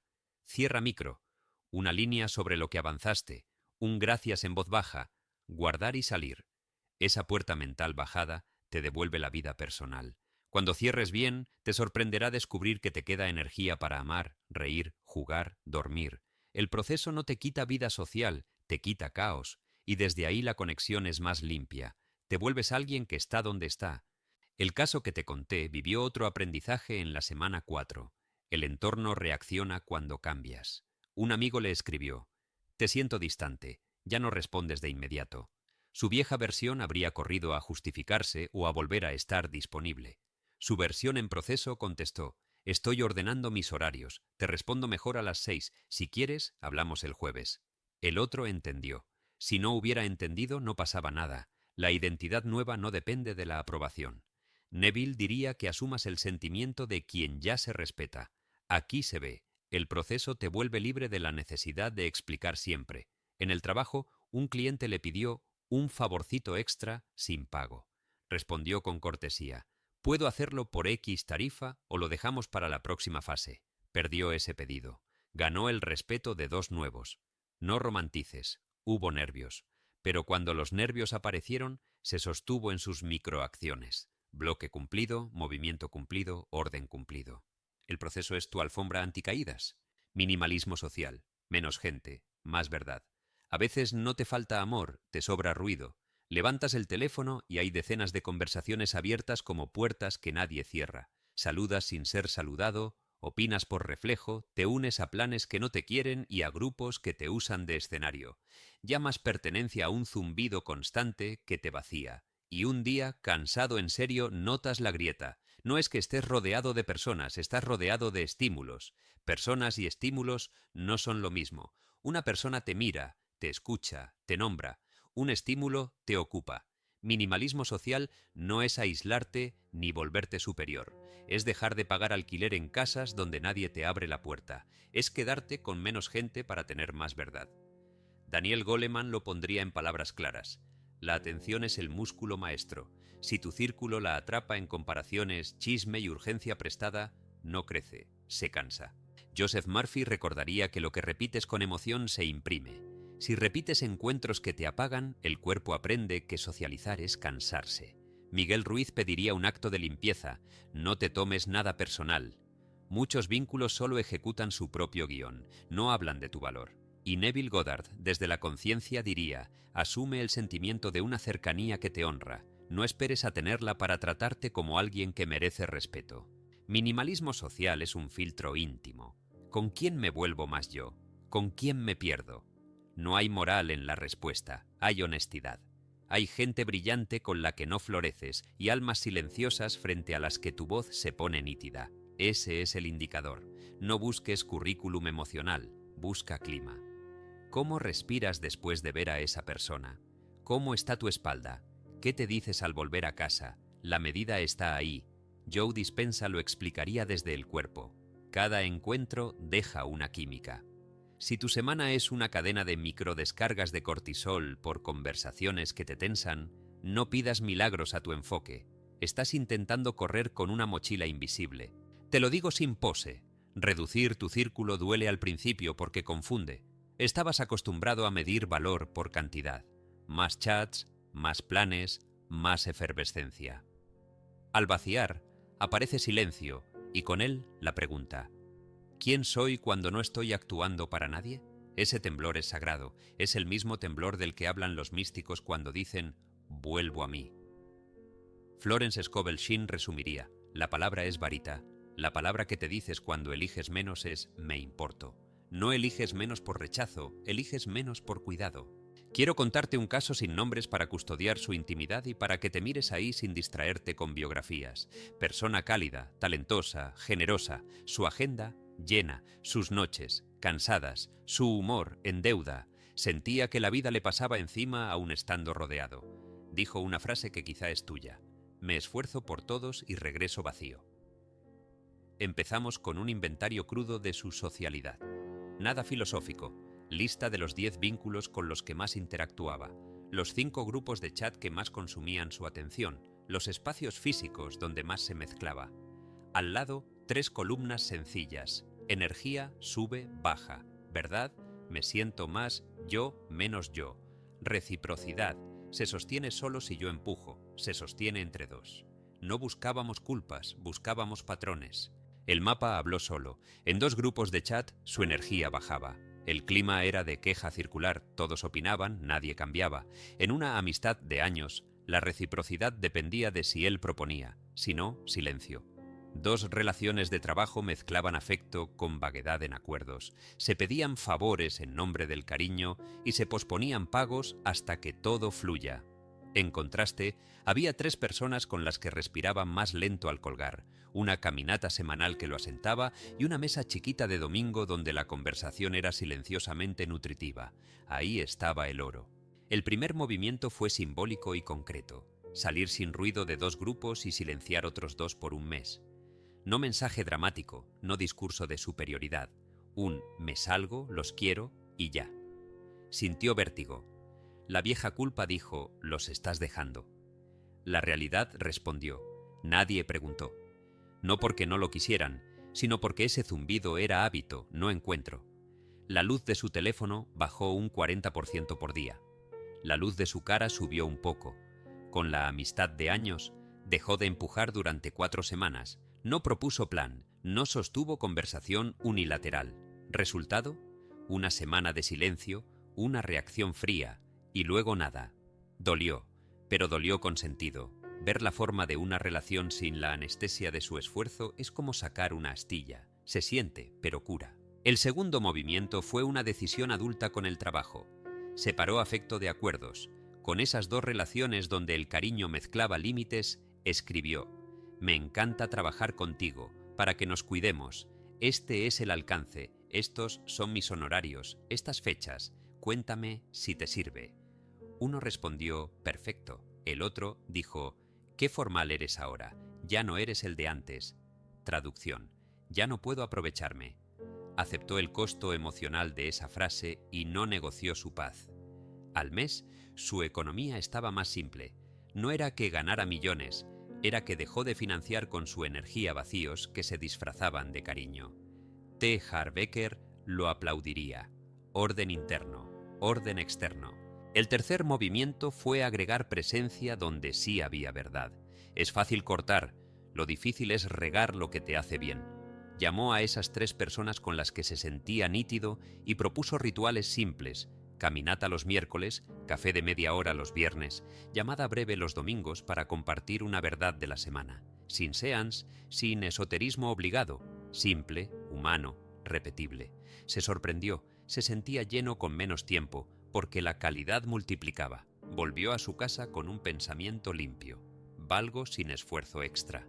No era arrogancia, era descanso. Hay preguntas que ordenan el corazón como se ordena un armario. Te invito a hacerlas sin juicio, solo con fibra. ¿Con quién te conviertes en una versión de ti que no te gusta? ¿Irónico, quejoso, sobreactuado? ¿Qué vínculo solo existe si tú lo empujas? ¿Qué grupo te exige máscara? ¿Qué persona despierta tu silencio más honesto?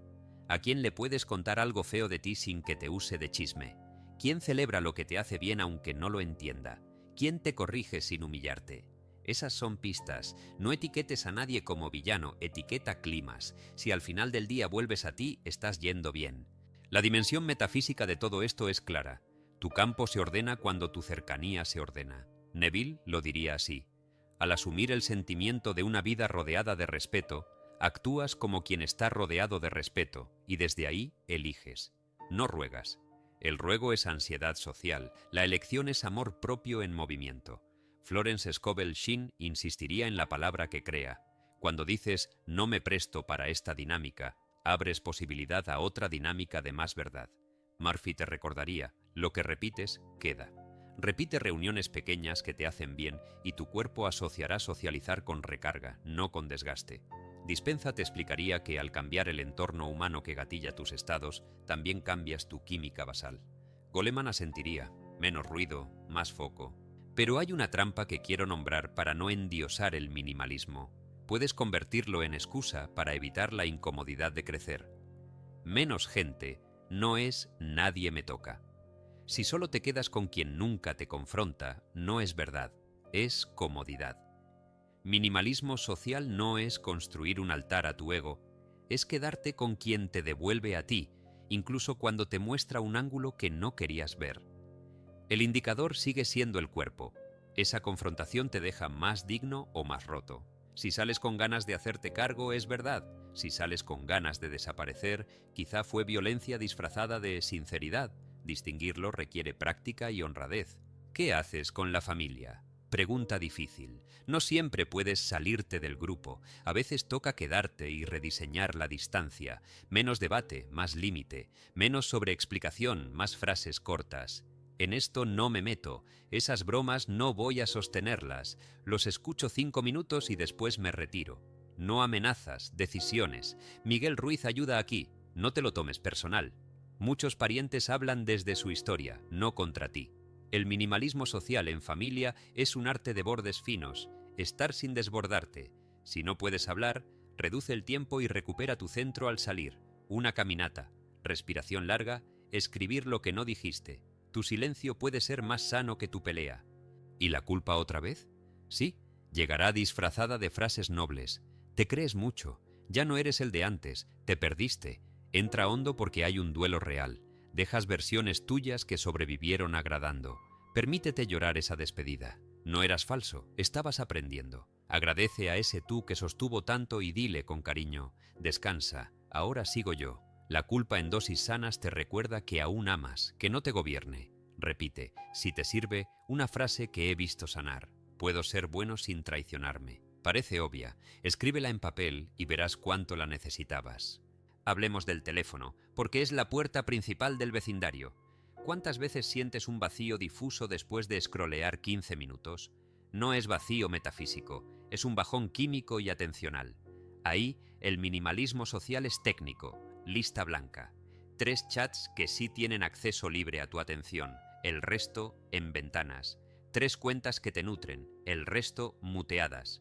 Extremo, no más extremo que cargar con la ansiedad de 100 conversaciones a ratos. Elige, comunícalo con educación y sostén. Respondo más lento, pero respondo mejor. Quien te quiere te esperará, quien te explota buscará otra presa.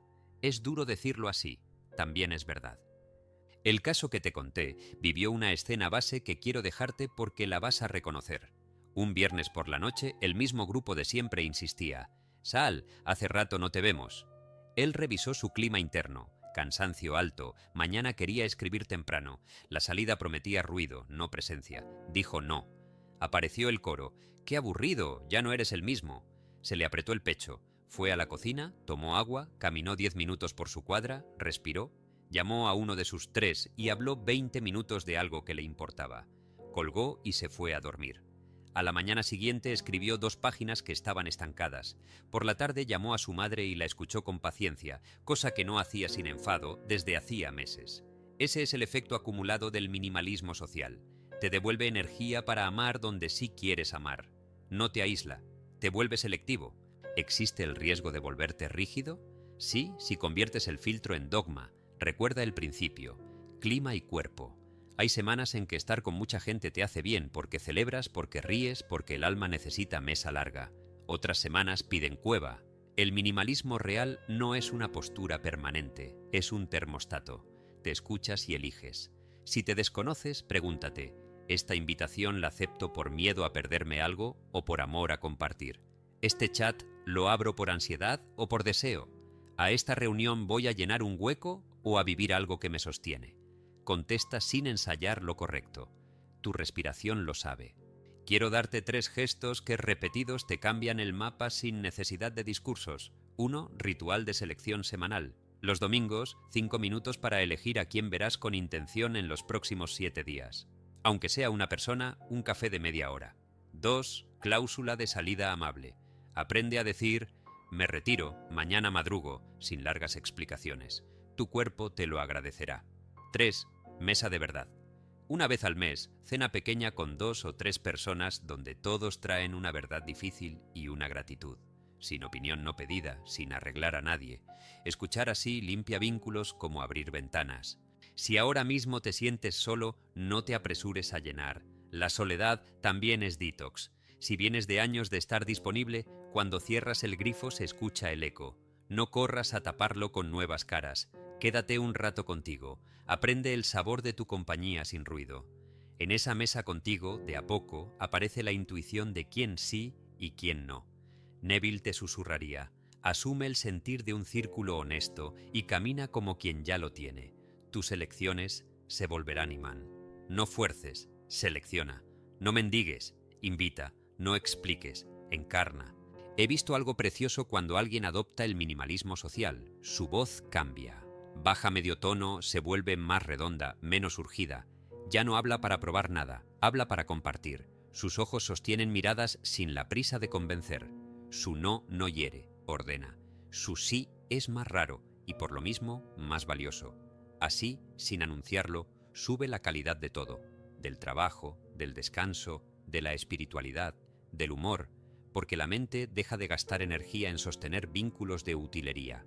Prueba de realidad, métricas, bitácora y autoauditoría. La mente fabrica historias muy rápido, el cuerpo las paga más rápido todavía. Por eso este capítulo es el antídoto contra el autoengaño amable.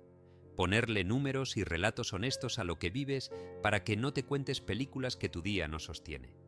No se trata de convertir tu vida en una hoja de cálculo fría, se trata de que la verdad tenga dónde sentarse. Daniel Goleman nos recuerda que la atención es el músculo maestro. Si no le das un objeto claro de enfoque, se irá detrás de cualquier chispa. Joseph Murphy insistía en que lo que repites con emoción se imprime. Si repites la narrativa «voy bien» sin pruebas, tu subconsciente la abrazará aunque tus resultados digan otra cosa. Joe Dispenza bajaría esto al cuerpo. Pensamiento y emoción sostenidos moldean tu estado base. Si tu pensamiento dice «avanzo, pero tus acciones no se ven», tu sistema nervioso vive en tensión por incoherencia. Neville Goddard lo dejaría así. Asume el sentimiento del deseo cumplido, sí, pero camina en la conducta de quien ya lo tiene. Y Miguel Ruiz, con su sencillez, te pediría impecabilidad con tu palabra. Si te prometes, cúmplete o corrige. No te anestesies con excusas hermosas. La prueba de realidad no mata la magia, la vuelve confiable. ¿Cómo respira esto en la vida real? Con 3 herramientas humildes: una métrica que importe, una bitácora que te humanice y una autoauditoría semanal que te enderece sin humillarte. Una métrica que importe no es el número que infla el ego, es el que mueve la aguja de lo que decidiste. Si tu meta es escribir el borrador, tu métrica es minutos reales de escritura o palabras útiles, no cantidad de videos sobre cómo escribir.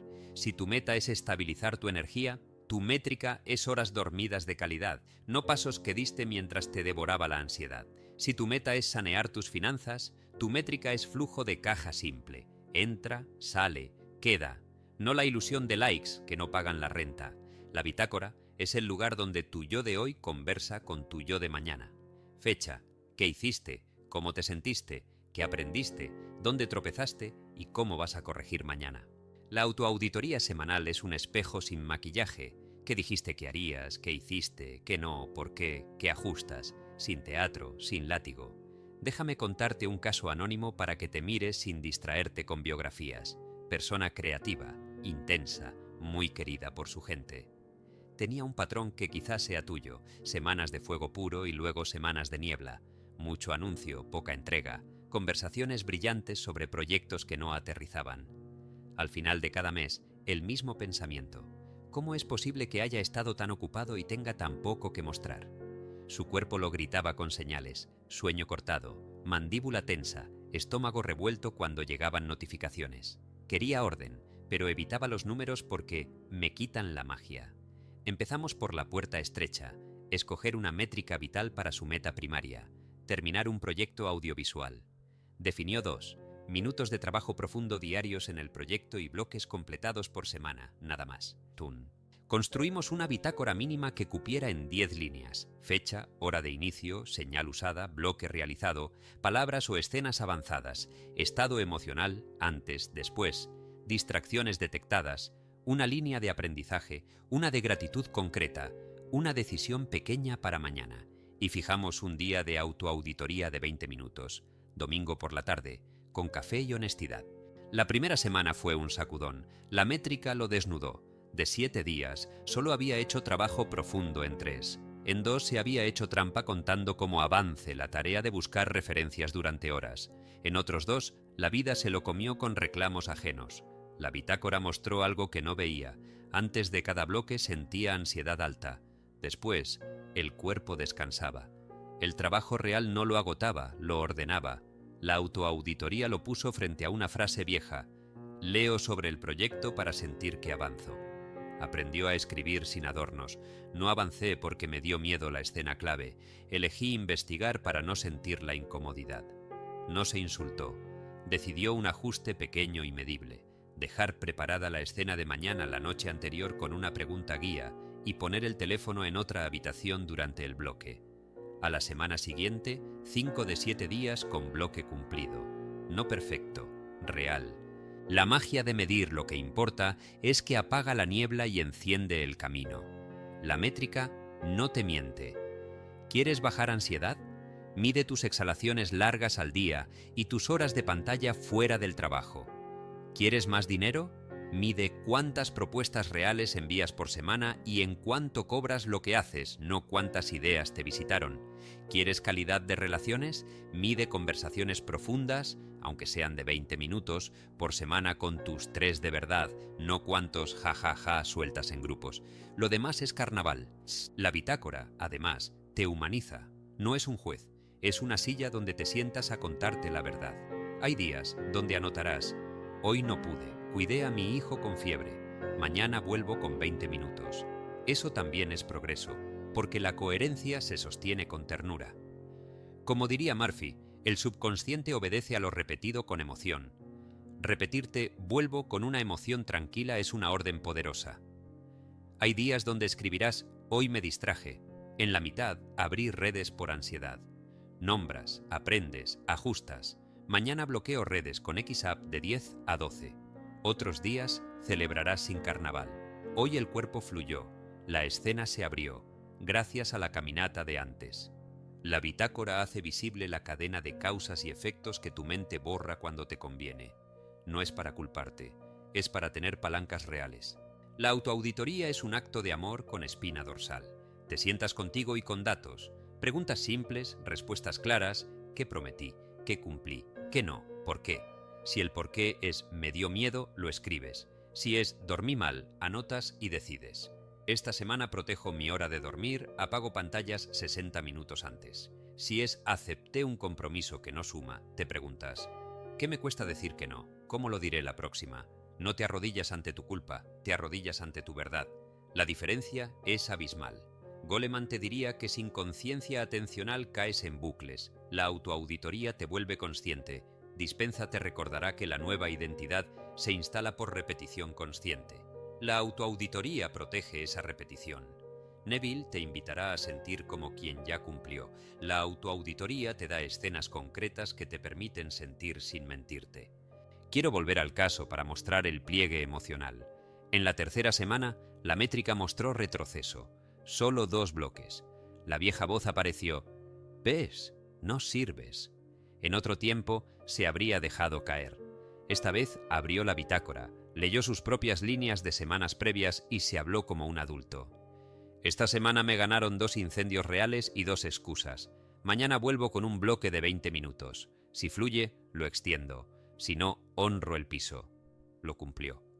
Al domingo siguiente, 5 bloques. Esa oscilación es la vida. La diferencia entre quienes llegan y quienes se diluyen no es la curva, es el regreso.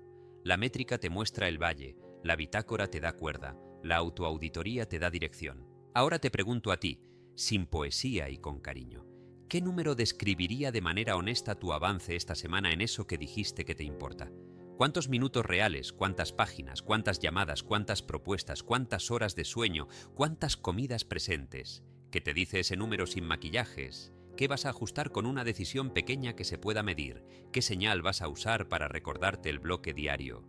¿Cuál será tu frase breve cuando quieras escapar? ¿Quién será tu testigo amable para enviarle un cumplido cada noche sin buscar aprobación, solo calidez? No hace falta que lo grites, basta con que lo hagas.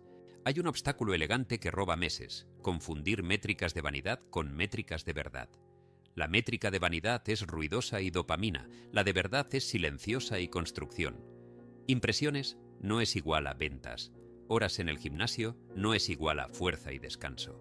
Libros comprados no es igual a ideas integradas. Sé brutalmente claro: ¿qué número, si sube de forma consistente, haría imposible que no cambie tu vida en 90 días? Ese número es tu norte. Todo lo demás, ornamento. Otro obstáculo: medir para castigarte. Ese no es el juego. La métrica es un medidor de combustible, no una alarma de vergüenza. Si está en rojo, paras y recargas. No te insultas. Si está en verde, sigues sin volverte adicto a siempre más. Es fácil pasar de la niebla al látigo. No te vayas a los extremos. La autoauditoría buena es firme y compasiva, impecable con los hechos, amable con la persona. Miguel Ruiz: impecabilidad. No prometer de más, no encubrir de menos. Te puede ayudar un formato de bitácora que cabe en un cuaderno común. Al inicio del día, fecha 3 líneas: hoy sostengo, hoy suelto, si me distraigo, me digo. Al final del día, ¿qué avancé? ¿Qué aprendí? ¿Qué sentí antes, después? ¿Qué agradezco? Un ajuste para mañana. Al final de la semana, 3 hechos que me acercaron, 3 tropiezos y su causa, un compromiso concreto del lunes. Cuando repites este pequeño diálogo contigo, te vuelves una persona a la que puedes creerle, y cuando te crees, todo duele menos. Las críticas ajenas no te rompen, los elogios no te marean, los baches no te quitan la vía. La prueba de realidad también cuida tu espíritu. Si no mides, tu camino espiritual puede volverse fuga de responsabilidad. Meditas mucho y no avanzas en lo que duele. Agradeces mucho y no ajustas hábitos. Visualizas mucho y no hablas las conversaciones incómodas. Neville no proponía fantasear, proponía encarnar. Dispenza no propone solo sentir, propone practicar. Murphy no propone rezos vacíos, propone sugestión con conducta.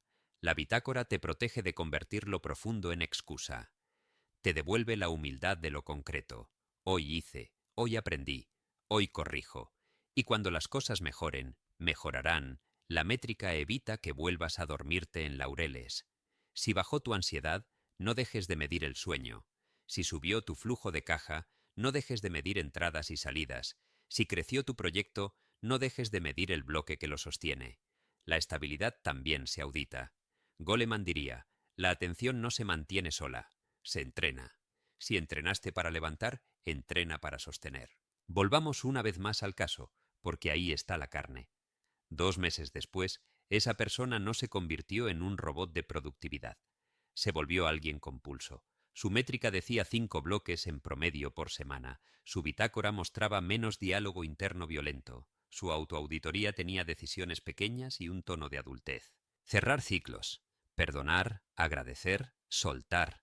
Cerrar un ciclo no es olvidar, es dejar de vivir en la repetición. Es mirar una historia a los ojos, extraerle el aprendizaje, agradecer lo que sí te dio, perdonar lo que te dañó y soltar lo que ya no te sostiene. No es un acto de un día, es una práctica que se vuelve músculo, como el enfoque o el silencio. Daniel Goleman hablaría del clima atencional. Allí donde estacionas la mente, estacionas tu energía. Si sigues estacionándola en escenas viejas, tu sistema nervioso se queda atrapado en el mismo semáforo. Joseph Murphy diría que lo que repites con emoción se imprime en el subconsciente. Si repites la ofensa, el cuerpo vuelve a tensarse como si ocurriera ahora. Joe Dispenza lo explicaría con neuroquímica. Pensar y sentir el pasado con la misma intensidad mantiene a tu biología en el pasado. Para sanar, hay que experimentar una emoción nueva asociada a la misma memoria. Miguel Ruiz te recordaría un pilar sencillo. No te tomes nada personal, no para negar el dolor, sino para que dejes de hacerte autor de actos que nacieron en heridas ajenas. Florence Scovel Shinn hablaría de la palabra como varita. Cuando declaras suelo este asunto, empiezas a trazar un límite a tu rumiación, y Neville Goddard te llevaría a la conciencia. Asume el sentimiento de alguien que ya cerró, y desde ese estado actúa distinto hoy. Cerrar ciclos es una ecología de alma. Perdonar limpia, agradecer honra, soltar abre espacio. Lo demás es quedarse mudando de piel sin terminar de nacer.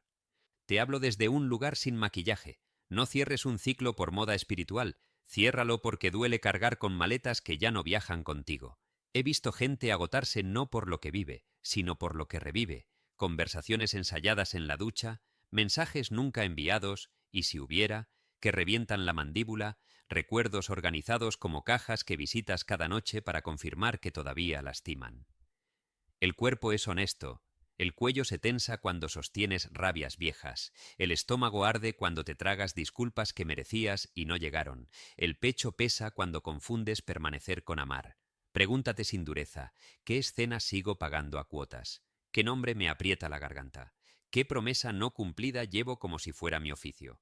No te apures a ser noble, sé verdadero. Perdonar no es absolver cualquier cosa. Es quitarle a esa cosa el poder de secuestrar tu presente. Agradecer no es idealizar, es reconocer el trozo de pan entre lo que te tocó. Soltar no es desertar, es renunciar a controlar lo que ya pasó para elegir lo que te toca hoy. Quiero contarte un caso, sin nombres, para que puedas verte sin distracción. Persona cálida, comprometida, con talento. Historia amorosa que terminó hace años, pero que por dentro seguía colgando como una lámpara rota. Ya no me duele, decía, pero su día olía a esa habitación. Evitaba canciones, huía de ciertos lugares, montaba defensas en relaciones nuevas, revisaba de vez en cuando la última conversación para recordar que yo hice todo. Tenía pesadillas en fechas que ni notaba. Se volvió experto en explicarle a sus amigos la película de lo que en realidad había pasado. Por fuera, superado, por dentro, un péndulo. Empezamos sin juzgar y con método humano 3 semanas de práctica con 3 actos pequeños: perdonar, agradecer, soltar, como quien fortalece un músculo sin exhibicionismo. Perdonar, no con frases para redes, con un procedimiento íntimo. Lo primero fue separar moral de cuidado. Perdonar no era decir estuvo bien lo que estuvo mal, era decir ya no entrego mi paz a este hecho. Le propuse escribir una carta que no enviaría. 3 partes. Esto fue lo que me pasó. Esto fue lo que yo también hice y ahora asumo. Esto decido hoy. En la primera parte, sin actor secundario perfecto, puso lo que dolió con palabras concretas. En la segunda se miró con honestidad. Callé cosas por miedo a perder, puse parches donde había grietas, me quedé por costumbre, elegí convencer donde debía irme. Esa parte no buscaba culparlo, buscaba devolverle agencia.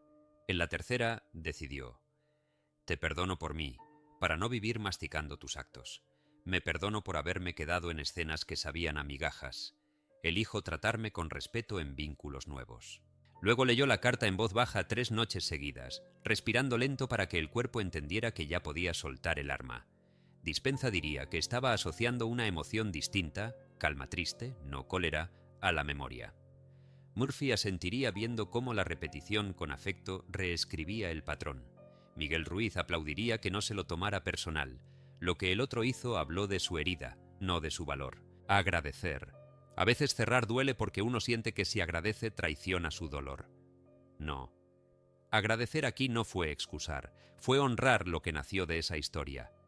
Me regaló conciencia de mi necesidad de límites, me mostró qué no quiero, me empujó a terapia, me recordó que tengo amigos que son casa, me reveló mi capacidad de amar en serio. Hizo un inventario pequeño, 5 gratitudes específicas, no románticas. Las leyó por las mañanas una semana. La gratitud no borró la huella, la ordenó. Neville diría que asumió el sentimiento de alguien que salió con una riqueza nueva.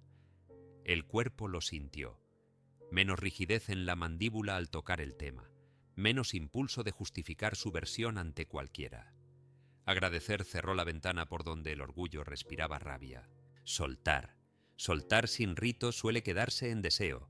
Usamos gestos simples. 1. Limpiar el teléfono, borrar chats y fotos que guardaba por si acaso. Lloró. Dejó ir. 2. Devolver o donar objetos que cada día lo anclaban a una identidad que ya no quería. No por odio, por verdad. 3. Hacer un último acto de cuidado. Escribir una línea definitiva que tampoco enviaría, solo para poner voz a su despedida y no seguir haciéndola en la cabeza. Hice lo que supe, con lo que era. Hoy me aparto para ser nuevo. Cumplió sus 3 actos en silencio. Nadie en su ambiente aplaudió. Su cuerpo sí. El sueño fue más largo 2 noches. A la tercera cayó la vieja tentación de revisar redes. Respiró, dijo en voz baja: ya no vivo ahí. Palabra varita, diría Shin, y eligió moverse del sofá. Esa sustitución pequeña es soltar, cambiar la ruta que tu mente repite por la que tu presente necesita. En paralelo, aparecieron otras heridas a cerrar. Un hermano con quien solo hablaba para discutir, un socio que le debía dinero y dignidad, un proyecto que sostenía por orgullo.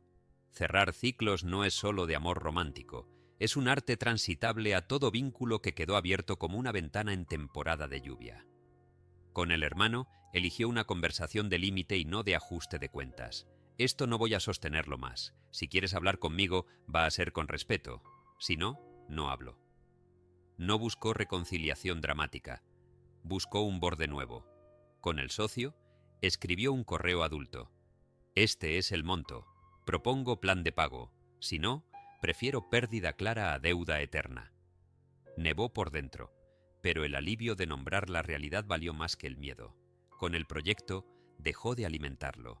Anunció que lo cerraba, agradeció a quienes lo acompañaron, archivó, escribió a mano, libero espacio. 3 cierres, 3 tipos de liberación. El pecho respiró distinto. No todo se arregló. El hermano tardó en entender, el socio pagó a medias, el proyecto le dejó un vacío que los fines de semana picaba. Aún así, su vida se volvió más simple y verdadera. Goleman lo diría con precisión.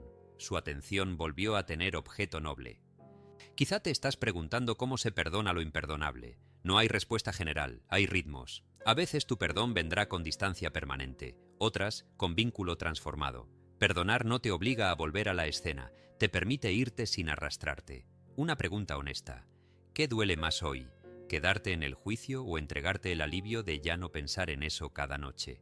El perdón que nace por presión se pudre. El que nace por cuidado, raigona. Si no estás listo, no te violentes. Trabaja la gratitud por lo que sí te dejó y la elección de no invertir más pensamiento ahí. A veces el perdón llega después del agradecimiento, a veces llega después del acto de soltar, a veces no llega como palabra, pero sí como cuerpo que deja de tensarse al recordar. Eso también es cierre. Cuando agradeces, cuida los matices. No agradezcas lo que te destruyó como quien adorna un altar a tu dolor. Agradece lo que aprendiste de ti al atravesarlo. Por ejemplo, agradezco haber descubierto mi umbral, haberme visto capaz de amar, haber entendido qué me hace daño, haber reconocido mi valor fuera de esa historia. Esa gratitud te instala en la autoría de tu vida, y cuando sueltas, da un objeto nuevo a ese tiempo. Si no, el vacío llamará de regreso al hábito. Dispenza te diría que el cerebro necesita una señal y una emoción alternativa. Dale una caminata, una práctica, un proyecto propio, una mesa chica de verdad. Soltar sin destino es invitar a la recaída. Quiero dejarte preguntas que abren caminos si las lees con calma y sin heroísmo. ¿Qué nombre pesa todavía en tu garganta? ¿Qué frase de esa persona te repites como un mantra que te mutila? ¿Qué te dices a ti por haber permanecido? ¿Qué parte de ti necesita tu perdón hoy? ¿Qué agradecimientos concretos te cuesta mirar porque sientes que si agradeces, validas lo que pasó? ¿Qué acto simple de soltar puedes hacer este fin de semana? Borrar, devolver, escribir, cerrar, archivar. Que le diga a tu cuerpo que ya no vive ahí. Escríbelas en tu cuaderno y contesta sin careta. No te pidas ser fuerte, pídetelo humano. La biología de cerrar ciclos importa. Goleman te recordaría que el sistema atencional se alinea si lo entrenas. Dispenza te hablaría de respirar más largo que lo que piensas para reeducar el estado. Cuando te invada el recuerdo, exhala profundo, larga, 2 o 3 veces, y di una frase corta que no te mienta. Esto ya pasó. Hoy elijo otra cosa. Murphy sonreiría al verte dormir repitiendo con fe tranquila: mientras descanso, mi mente ordena y suelta lo que no me sirve. Neville pondría escena. Antes de dormir, imagina el gesto simple de mañana que harás como alguien que ya está libre, caminando liviano, escribiendo sin revisar, contestando desde calma, y siente ese descanso un minuto. Florence Scovel. Shin te invitaría a sellar con palabra. Cierro con amor, cedo con paz, me llevo lo que me convierte. Repite lo suficiente para que el subconsciente lo entienda, no como conjuro mágico, como nuevo acuerdo. A veces cerrar te enfrenta con tu propia participación. Duele reconocer que te quedaste donde ya no había vida. No te maltrates, mírate con la ternura de quien por fin entendió. Hice lo que supe con lo que era, puedes decirte, y añade: hoy sé más, hoy elijo distinto. La vergüenza te quiere en silencio, la humildad te deja avanzar. Si necesitas pedir perdón a alguien, hazlo concreto y sin autoflagelo. Lo siento por hoy veo, elijo. Si no quieres o no puedes, perdónate tú y actúa en consecuencia ahora. El cierre se muestra cuando tu conducta cambia, no cuando tu discurso luce impecable. Hay cierres que requieren testigo. Minimalismo social no es cerrar todo a solas. Es elegir quién puede sostener tu proceso sin convertirlo en teatro. Comparte tu carta con tu terapeuta o con ese amigo de verdad. Pídeles que solo escuchen.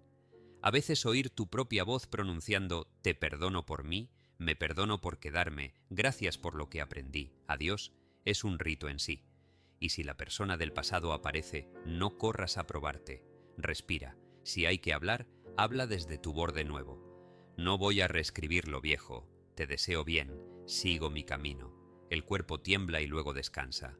El caso que te conté caminó así unos meses. Cayeron ganas de revisar, subieron ganas de cuidarse, dejó de medir su valor con si me escribe o no. Empezó a salir con alguien sin proyectar el fantasma. Cometió errores humanos y pudo corregirlos sin arrastrarse a la cueva de la culpa eterna. Un día me dijo algo que me parece la medida real del cierre. Puedo recordar sin perderme. No era amnesia, era presencia. Ese día su respiración tuvo otra música. Si ahora sientes que no puedes cerrar porque falta que el otro me pida perdón, mira de nuevo. Ese perdón ajeno quizá no llegue. El tuyo es el que abre tu puerta. No confundas justicia con libertad. La justicia externa tal vez no se dé. Tu libertad sí depende de ti. Cerrar no borra, ubica. Pone cada cosa en su lugar. La experiencia en aprendizaje. La persona en su historia. Tú en tu presente. Y cuando cierras, aparece espacio. Ese espacio asusta si no tienes práctica de habitarlo. Vas a querer llenarlo con ruido. Respira. Permite que el silencio te presente al tú que quedó detrás del duelo. Ese tú es el que pedía tu mano desde el principio. Te regalo un gesto que cabe en cualquier vida. Toma 3 hojas. En la primera escribe: perdono, porque elijo vivir sin esta cadena. En la segunda, agradezco, porque reconozco el pan entre lo que hubo. En la tercera, suelto, y hoy hago este acto concreto para demostrarlo. Léelas en voz baja durante 7 noches. Después quema o guarda, como prefieras. Pero actúa lo escrito en la tercera hoja. Si sueltas en la boca pero no en el cuerpo, el ciclo te espera a la vuelta.